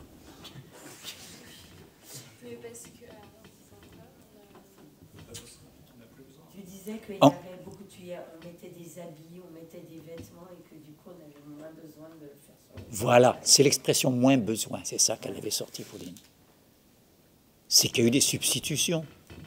Donc c'est pas une perte sèche, loin de là. Mais c'est aussi que notre démarcation avec le monde naturel est plus claire, donc on a moins besoin. Enfin pour moi c'est ça, c'est qu'avec toutes les techniques qu'on a autour de nous, il est évident qu'on se distingue beaucoup du monde naturel, y compris animal, alors que moins on a développé des techniques, plus le symbolique, la différenciation de l'homme doit être marquée. Voilà. Ce qui confirme ce qu'on disait tout à l'heure sur la magie, par exemple. On a moins besoin de la relation magique au monde, forcément. Mais attention, je ne suis pas en train de faire l'éloge du désenchantement. Au contraire, il n'y a peut-être jamais eu autant d'occasions d'être enchanté que depuis que l'enchantement a perdu son côté fausse monnaie, si vous voulez. Il y a une vérité de la religion que nous voyons maintenant. Toute la théorie de l'aliénation, c'est pas, développe ce que je suis en train de dire. C'est pas une bêtise, la religion. Il fallait passer par là, il y a une nécessité. C'est d'ailleurs dit dans l'Évangile. Et tel Moïse éleva le serpent dans le désert, ainsi faut-il que le Fils de l'homme soit élevé. Il faut passer par de drôles d'épreuves. Le Fils de l'homme, c'est l'homme, hein, dans l'Évangile. Il dit jamais le Fils de Dieu, l'Évangile, c'est curieux. Hein. Pourtant, les curés, pendant 2000 ans, ils ont dit que c'est le Fils de Dieu. L'Évangile, on ne le trouve jamais, c'est le Fils de l'homme. Bon. Alors, c'est pas notre problème. Je finis juste avec cette phrase, vous allez voir pourquoi, à cause de la goutte d'eau à laquelle je tiens. Maintenant, aujourd'hui, il semble qu'on ait besoin du contraire de l'expérience. Le sens est tellement enraciné dans le terrestre qu'il faut, semble-t-il, une violence égale pour le soulever. La bourgeoisie, n'est-ce pas, se répand. L'esprit se montre si pauvre que, comme le voyageur dans le désert aspire à une simple goutte d'eau, il semble, l'esprit d'aujourd'hui, aspirer pour se réconforter seulement au maigre sentiment du divin en général. N'importe quoi, pourrait que ce soit un peu religieux, un peu mystique, un peu zen, un peu machin, c'est bon, ça fait l'affaire. J'ai même vu des colloques de, comment on appelle ça, quand toutes les religions, là, merci, œcuménique. J'ai même vu mais des responsables de l'Église catholique, apostolique romaine dire « Mais il faut laisser les prêtres africains faire les rites magiques. » Oui, ceux qui sont liés à l'anthropophagie, donc on y est aussi. Hein. Je veux dire, parce que tout ça, il vaut mieux ça que le matérialisme. Le maigre sentiment, comment il dit Hegel, le maigre sentiment du divin en général. Non, la religion, c'est sérieux. C'est plus sérieux que le mysticisme. Mysticisme, mystification. Pas loin. Je réduis un peu, mais il ne faut jamais oublier que c'est pas loin. Mystère, vous savez, je suis dans une galaxie, à la vitesse supérieure à la lumière, ça n'existe pas. Je reviens, j'ai une boîte et je vous dis, voilà, je vais vous montrer un objet que personne n'a jamais vu. Il n'y a rien dans ma boîte, il n'y a rien. Mais regardez le mystère que je fais déjà. Tout le monde regarde vers la boîte, vous voyez. Mystère, mystification. Faux mystère. Pendant des siècles, il y en a qui ont régné comme ça par le faux mystère. Les mages, vous savez. Mais oui. Quand j'enseignais, J'ai essayé de garder un petit lien avec l'enseignement quand j'avais beaucoup de gestion à faire, quand j'étais chef de projet, grâce à vos impôts, du centre de formation et de promotion musicale de Niamey au Niger, financé par l'Union européenne. Je le répète à chaque fois, hein, c'est infamant pour moi. J'ai bouffé, hein, jamais si bien payé. J'ai essayé de garder quand même un lien avec la transmission, avec initiation, il faut être modeste, à l'analyse musicale. Et j'avais confié à des tâcherons, comme on dit là-bas, des petits entrepreneurs locaux qui travaillent très bien. J'étais un peu surpris, en général, on commande des entreprises expatriées européennes, et moi j'avais commandé un Nigérien qui travaillait très bien, de me faire un auditorium pour les gamins de la rue, là, pour le vendredi, c'est un pays musulman, qu'ils fassent la musique qu'ils veulent, bon, bref, en enregistrant et tout ça. Et le tâcheron, j'étais devenu un dieu pour lui, parce que je lui avais donné le marché. Et à la facilité avec laquelle l'esprit se satisfait, on peut mesurer l'étendue de sa perte. Et là où c'est trop mignon, c'est qu'il m'a dit « Attends, il faut que je te dise, il ne faut pas enseigner comme tu fais. Tu vas me donner des cours de pédagogie, c'est intéressant. » Non, mais j'étais surpris. Et il me dit « Parce que tu fais du bien à tes ennemis. Parce que oui, je transmets un savoir, donc je m'appauvris. Je donne mes armes. Oui, il y a une telle pénurie dans l'économie de pénurie traditionnelle que tous les chefs, les rois, nos rois au Moyen-Âge, pareil, avaient leurs mages, leurs trucs, leurs magiciens. Vous vous rappelez de ce dessin animé où il y a Merlin, l'enchanteur, contre la fée Fata Morgana? Mais oui. Je prends un coup de vieux. Enfin, des combats de magiciens. Chacun a son truc. Et on garde le secret. S'il y a un secret, c'est qu'il n'y a pas grand-chose. Vous savez que la science d'aujourd'hui, si elle garde le secret, elle peut mettre la clé sous le paillasson. C'est par la communication, les publications en permanence que la science progresse. Il peut y avoir des secrets sur quelques applications technologiques, missiles, tout ça, mais pas sur le fondamental. Au pire de la guerre froide, je peux vous garantir que soviétiques et américains ne se cachaient rien du fondamental. En particulier pour ce qui est de quelque chose qui préoccupe beaucoup les chercheurs de pointe actuellement, c'est-à-dire la fusion contrôlée, hein, comme on dit, qui résoudra tous les problèmes d'énergie. Appelle travail ITER, je crois, c'est ça le nom du projet dans le Midi de la France. Et ben, le terme international dans le monde scientifique international du procédé le plus avancé pour confiner le plasma, comme on dit, parce qu'à des températures épouvantables, il faut donc des matériaux qui résistent à ces températures. Ce procédé s'appelle le tokamak. C'est un nom soviétique, encore maintenant. Vous avez entendu parler du tokamak? Ben voilà. Par exemple. Donc, vous voyez, si on cache, si on fait un secret, si on met du mystère, c'est que c'est pauvre. Je sais bien que c'est un peu dur ce que je dis. Pas esthétiquement, c'est splendide, hein, c'est bien le mystère. Non, mais c'est vrai. Et il y a une chose profonde dans l'esthétique sur le sphinx, puisque je parle de mystère. La figure de l'énigme. Il va jusqu'à dire le sphinx est le symbole du symbole. Mystérieux, hein, le symbole du symbole. Aujourd'hui, on dirait le signifiant du signifiant, c'est ça le sphinx. Seulement, il dit attention, sous-entendu, il vise toujours un peu ces petits romantiques, ces contemporains. Attention de ne pas prêter aux Égyptiens, vous savez, vous avez lu comme moi, comment ils ont pu construire les pyramides, ces extraterrestres, c'est pas avec des rayons laser, vous avez lu tout ça. Il y a toute une littérature là-dessus, c'est terrible, les pauvres gosses, quand ils ont un crâne, pas que des gosses, hélas. Hein. Mais sur Internet, il y a une littérature là-dessus.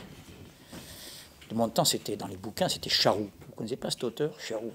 Oui, le mystère de la grande pyramide. Enfin, non, ça c'est sérieux, c'est Blake et Mortimer. Non, c'est les bouquins où on vous explique tout ça, que c'est... Enfin, on aurait trouvé les pyramides reposant sur la pointe, j'aurais dit là, quand même. Chapeau, hein. C'est le plus simple, bon sang. Le plus large en bas, le plus petit en haut, c'est bon, quand même. Et moi, j'admire, hein. Les satellites de Pâques, là, comment on les a transportés? On va chercher je vous dis, des trucs laser. Mais c'est bouleversant, la vérité. Comment ils humidifiaient le sol pour faire rouler des rondins de bois pour... Ça, d'ailleurs, je vais être rigolo pour une fois, ça a d'ailleurs dépeuplé toute la flore arboricole de l'île, n'est-ce pas, dans l'île de Pâques. Hein? Et vous voyez, quand on connaît la vérité, c'est beaucoup plus bouleversant de voir l'ingénierie humaine, quoi, avec des moyens pourtant très limités. comment d'énormes statues de centaines de tonnes se dressent sur le sable du désert. On creuse le sable et elle bascule après. Vous voyez, ça a l'air tout simple, mais il fallait y penser. Pas besoin d'aller chercher les martiens. Donc c'est tout ça hein, que je rappelle au passage. Et donc, esthétiquement, pourquoi je me fais référence à l'Égypte dès que je parle de mystère et d'esthétique? Parce que peut-être l'essence de tout l'art égyptien de l'Antiquité, bien sûr, hein, tient dans ce mystère. Il n'y a pas un art grec plus beau que l'art égyptien, il n'y a pas un art... non. Le critère esthétique n'est pas lié comme ça à ce genre d'évaluation. Mais le contresens contre lequel Hegel met en garde ses contemporains, c'est de croire que les Égyptiens avaient la clé de l'énigme, les initiés. Vous savez, les initiés. Non, il lit cette phrase saisissante, le sphinx était un mystère pour les Égyptiens. C'est pour ça qu'ils l'ont si bien représenté. Ils sont eux-mêmes, on voit bien, hypnotisés par la figure du mystère. De la mort, de la vie après la mort, de tout ça. Hein. Voilà. Et puisque je parle d'initiation, je vais vous parler de Gluskar. Pour l'anecdote. Voilà. La première fois que je lui ai rendu visite à Gaillac, j'avais un enfant de 6 mois dans la voiture surchauffée. Je ne vais pas m'attarder sur les détails. Avec une vieille 403 Peugeot, j'étais un peu fauché quand même. Et en province, à l'époque, on pouvait acheter pour 300 francs même pas euros, hein. Une Peugeot qui marchait encore bien. Et donc, par le Massif central, il fallait s'arrêter dans l'école, le radiateur qui bouillait, mettre de l'eau. Tout ça, vous ne connaissez plus, tant mieux. Et on finit par arriver à Gaillac, par les routes du Massif central. Et arrivé à Gaillac, mon allemande d'épouse, envie de faire pipi, donc elle pose le couffin, vous savez, vous mettez les bébés dans les petits couffins en osier, là, sur la table, paf, salopard de gamin qui passe par-dessus bord. Ben oui, la tête, c'est lourd, hein, la tête du bébé, et il tombe sur la tête. Oh, l'angoisse, quand même. On appelle un médecin. Je vais dire où je vais en venir, vous allez voir. Un médecin arrive, Gluskar me dit, un vieux médecin de famille, bien connu à Gaillac. On était au lycée ensemble. Sans plus de précision, le médecin il regarde les yeux, ça va. Aucun problème, il n'a pas vomi. C'est du cartilage, c'est les balles de ping-pong à cet âge-là, c'est pas grave. Bon, très bien. Et Gluskar qui a le malheur de sortir, tu sais que Pagani connaît le jazz. Il connaît le jazz. Et l'autre était amateur de jazz, paraît-il. Il en était resté à Panassier, je ne sais pas si tu vois, non, ça ne vous dit rien. Le Hot Club de France, le jazz avant-guerre, quoi. Le Parker monte, ça c'est horrible, c'est la décadence, c'est cérébral, c'est intellectuel, carrément, tu vois. Bon, moi j'essaie de dire quelques trucs quand même, tu vois, mais poliment, je ne suis pas chez moi, c'est un ami de Gluskar. Et l'autre a le malheur, le médecin. C'était des notables, les médecins dans ces coins-là à l'époque. Le médecin de famille, c'est celui qui vous disait à la fin de la consultation pour qui il faut voter aux prochaines élections. Hein. Qui nous sort, moi je lui sors les 32 mesures du blues, que la structure du blues. Mais c'est pas une structure le blues, il faut être nègre pour comprendre le blues. Vous comprenez? Le mec était blanc comme vous et moi.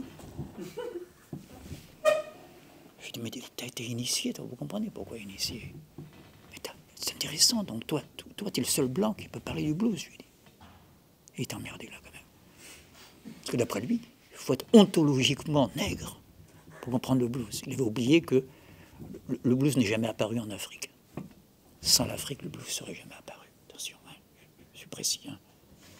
Mais il n'est pas apparu en Afrique. Le blues est impur. C'est la splendeur du jazz, c'est son impureté, n'est-ce pas? C'est que quand on a obligé...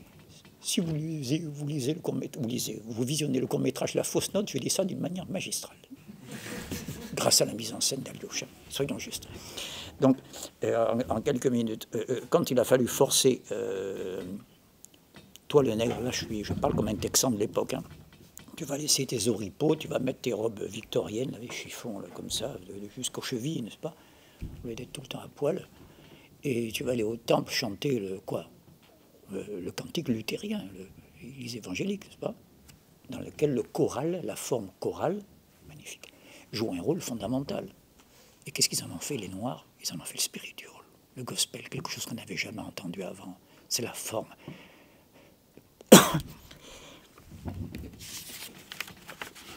C'est la forme africaine de la résistance.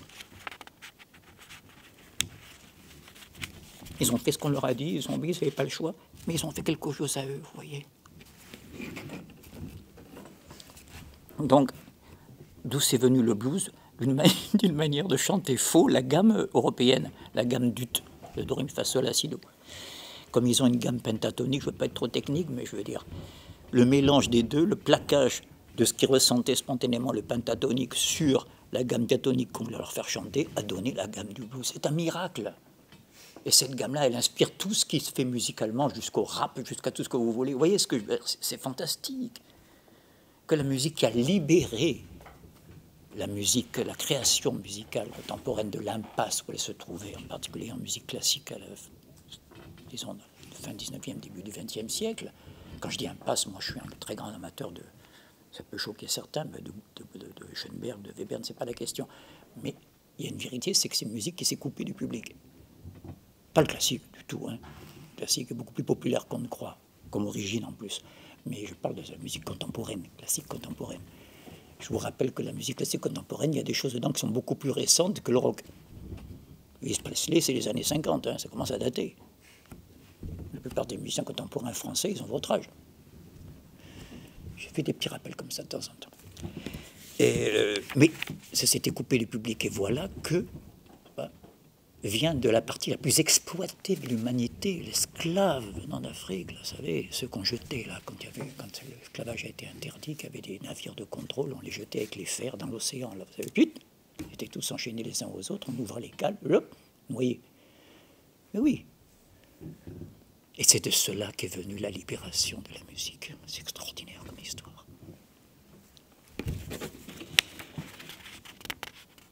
Donc voilà.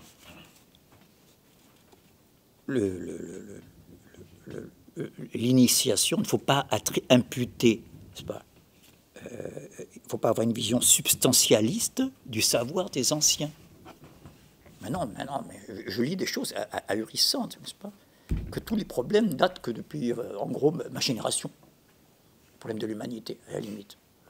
Ils étaient tous résolus avant, quoi, tant qu'on y est. Donc voilà. Alors, je suis en train, je vous l'ai dit, de rouler autour du plan. Le plan commence par Platon. Connais-toi toi-même. Il est moins le cas. Oui, c'est ma chute. Connais-toi toi-même. Vous êtes d'accord que même, c'est le signe de l'identité? Non, je ferme ma boucle. Et à l'autre extrême, vous avez Rimbaud qui dit « je est un autre ».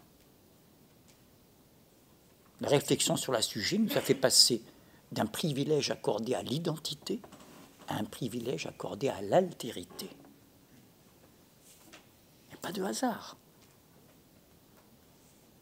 Or, les deux pages de Hegel que vous avez entre les mains, dans les mêmes paragraphes, un peu plus loin, je n'ai pas mis ici, il y a eu un petit problème de photocopie, je crois, hein, le roman. Oui. Il y a un passage où Hegel dit que le dernier pas que la philosophie spéculative avait encore à faire pour s'élever à la vérité, sous-entendu après ce qu'est à l'avant-garde à son époque, c'est Kant et Fichte, c'était d'introduire la scission dans le sujet. Vous voyez, on n'est pas loin de Rimbaud. L'altérité dans le sujet qui voulait dire l'identité, ce qui ne bouge pas. Rappelez-vous que le sujet, c'est ce qui ne bouge pas. Tout ce qui bouge, c'est les attributs. Pagani, il est jeune, il est vieux, il est fatigué, il est en pleine forme. Ça, ça bouge, les attributs. Mais il y a le sujet, celui ou la chose dont on parle. Il ne bouge pas. Et voilà que Hegel dit, être moderne, c'est instaurer la scission à l'intérieur même du sujet. C'est dit en toutes lettres dans les principes de la philosophie du droit, paragraphe 8. Donc, je me permets d'être un peu solennel là parce que je ne comprends pas qu'on ne fasse pas le rapprochement. Et je suis étonné parce que j'ai affaire à des gens cultivés, même plus que moi. Ça arrive bien souvent. Et qu'ils ne font pas le rapprochement entre le jeu est un autre de Rimbaud et l'introduction par Hegel de la scission à l'intérieur du sujet. Au contraire même, qui vont opposer le côté avant-gardiste de Rimbaud au conservatisme du philosophe prussien. Voilà. On a quoi? On a presque un quart d'heure pour les questions. Ça va. faut m'arrêter quand il est 20. Ou me prévenir quand il est 20. Non, mais le plan était un peu lourd, là, quand même.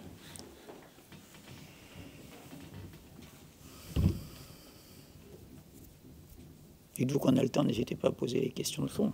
Je voulais poser une question par rapport au nazisme, puisque c'est aussi le titre de la conférence de cette année, que d'une certaine manière, le nazisme a été une tentative de retrouver le substantiel dans l'histoire moderne. Je vais enchaîner là-dessus la prochaine fois. Je n'ai pas parlé de nazisme aujourd'hui, exprès. Oui, ouais, D'accord, mais j'ai parlé du romantisme allemand. Et c'est le romantisme en politique. Pour lequel j'ai une admiration, c'est des créatifs extraordinaires. D'accord? Mais qu'est-ce qu'ils sont? Comment elle avait dit, Marthe Robert? Quelqu'un connaît Marthe Robert ici? Oui. C'est un vieux genre, hein? Marthe Robert, roman des origines et origines du roman. C'est une littéraire. Hein, super, c'est une référence. Hein. Donc, immense réflexion sur les genres, en particulier sur le genre roman, qui est le genre moderne par excellence. Le plus vieux, c'est la poésie. Elle a été orale, même, avant même qu'il y ait l'écriture. Hein. Surtout pour des raisons de mémoire, c'est facile à retenir quand c'est rythmé, syncopé, etc. Nous avons tous des grands-mères ou des grandes tantes dans les dialectes provinciaux où il y a des proverbes, des maximes rythmées, rimées. Et puis le théâtre, c'est vieux comme le dithyrambe de Dionysos, etc., etc. Le dramatique, le lyrique. Mais par contre, le roman, il a fallu attendre, n'est-ce pas, l'ère moderne, pour qu'il atteigne son âge d'or, en plus, en particulier du 19e siècle français. Vous voyez, les Balzac, les Stendhal, les Flaubert. Bon, c'est pas un hasard. Roman des origines et origines du roman. C'est un estuaire de civilisation, le roman. C'est quand c'est la fin du fleuve. Il charrie tout. Vous voyez, dans un roman comme l'Ulysse de Joyce, je prends, vous avez du théâtre, vous avez des extraits de poèmes, vous avez de tout dedans qui charrie, comme ça, dans le genre roman. Pas. Alors pourquoi je parle de Marthe Robert alors que je parlais des romantiques allemands en disant qu'ils étaient un peu, je n'ai pas fini ma phrase, con-con.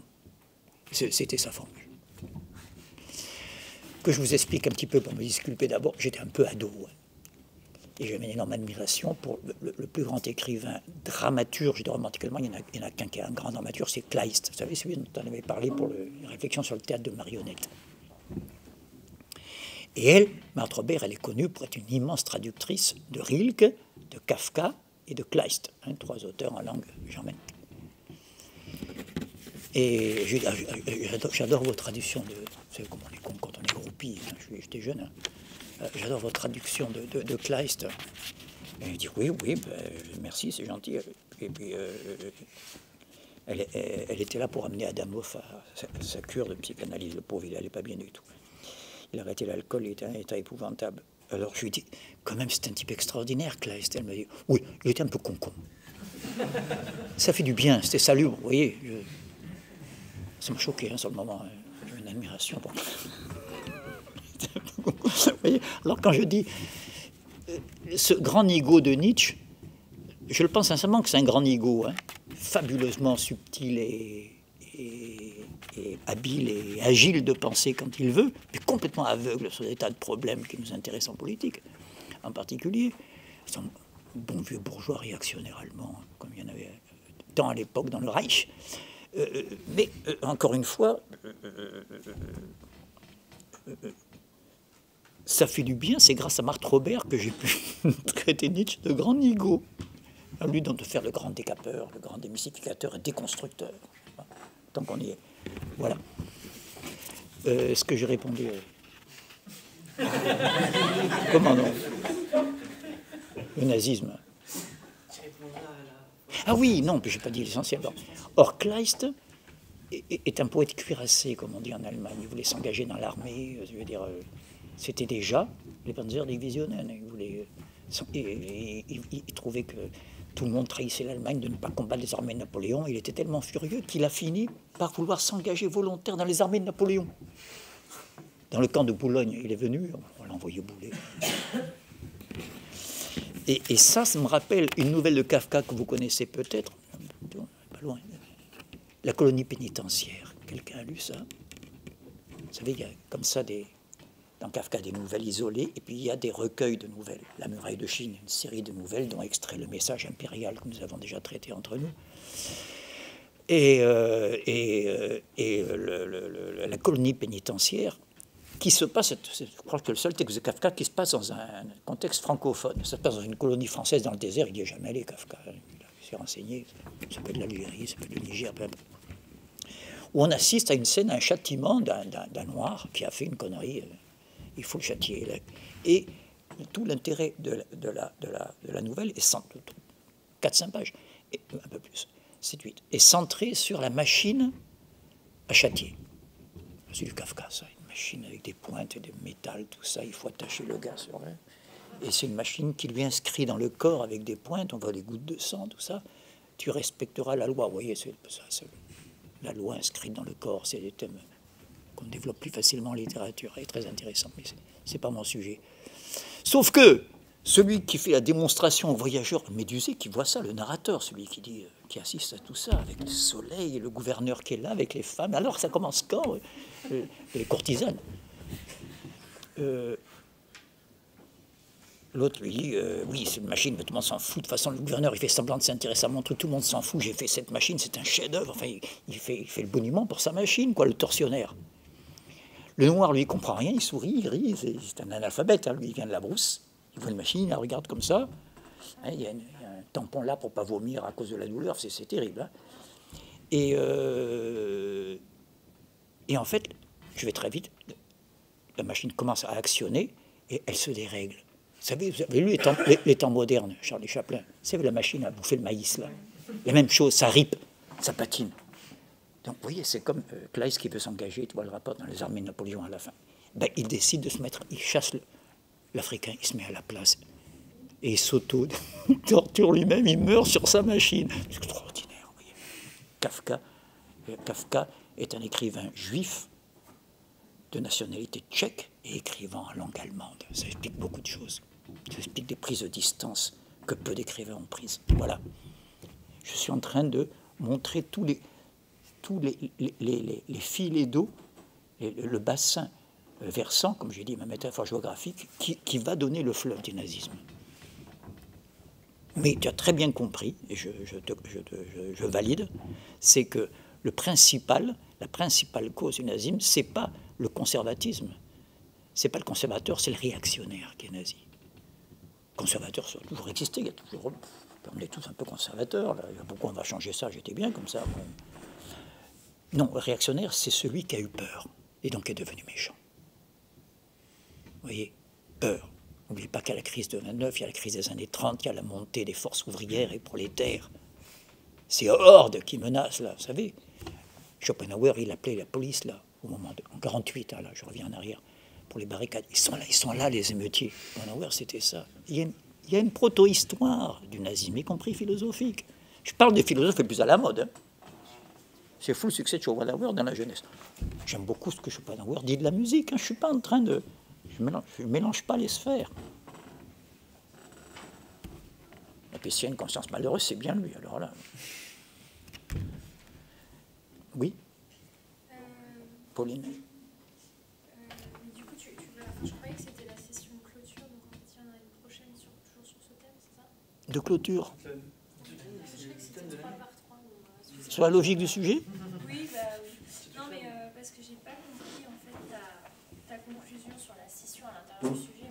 Mais Bon, je vais y revenir. Maintenant, ça m'intéresse que tu as dit juste avant la confusion. C'est peut-être moi qui l'ai entretenu. je sais pas. Que j'arrête maintenant sur le sujet et qu'on passe à quoi après?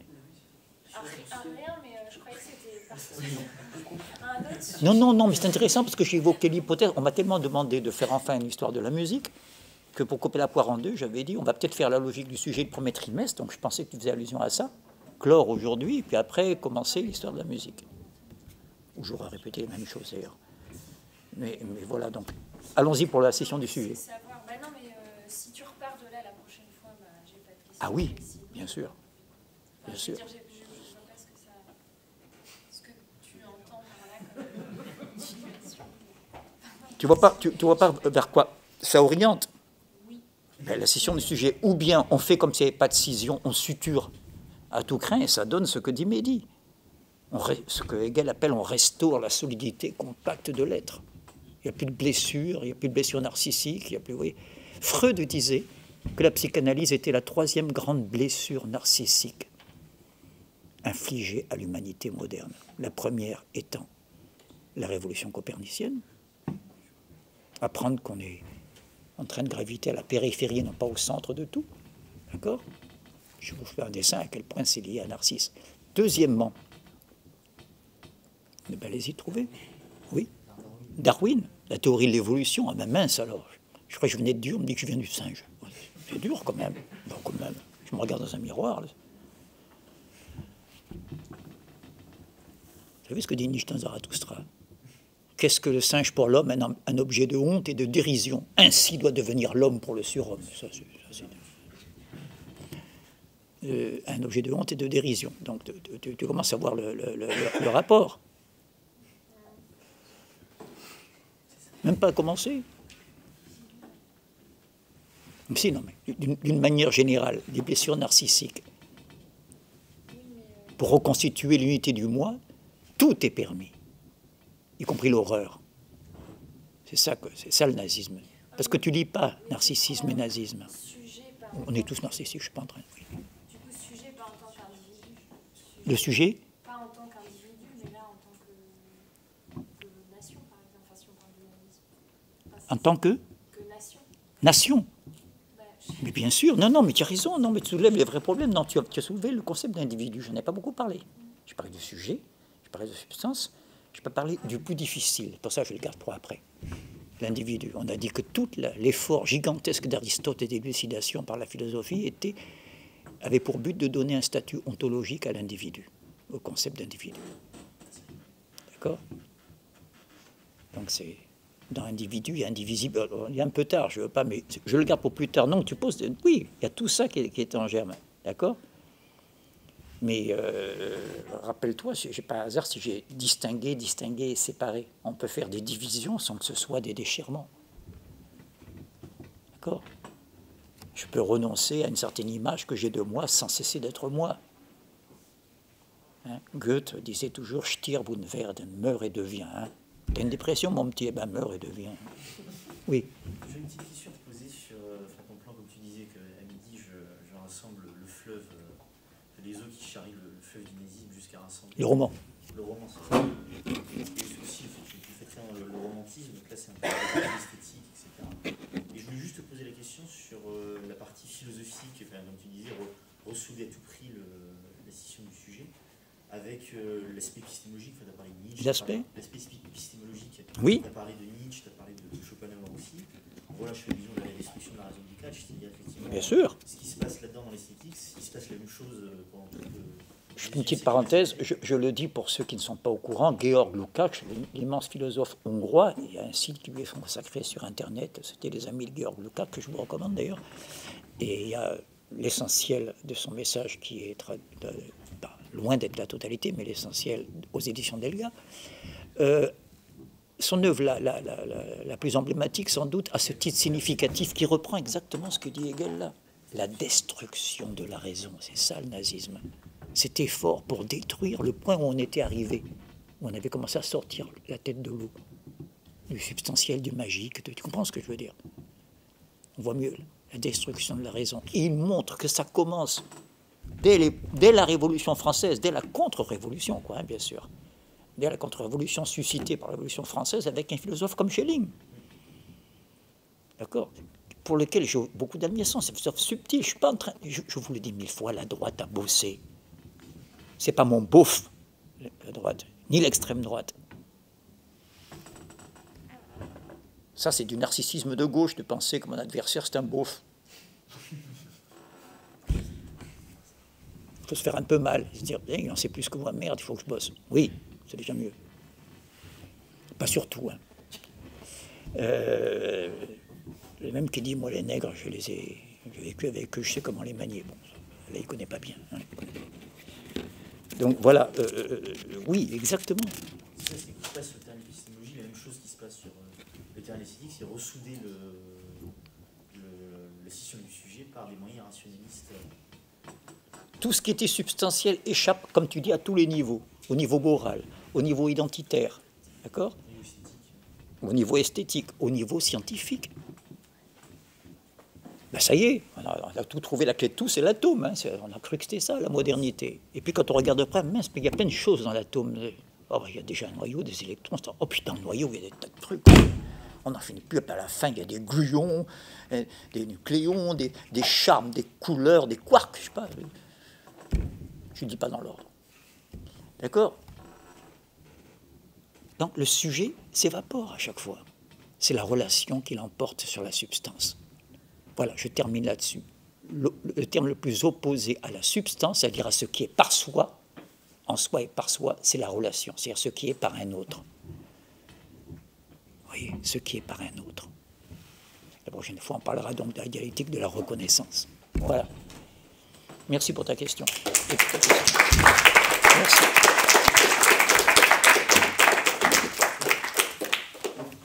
Et saluons tous ceux qui sont en train de lutter.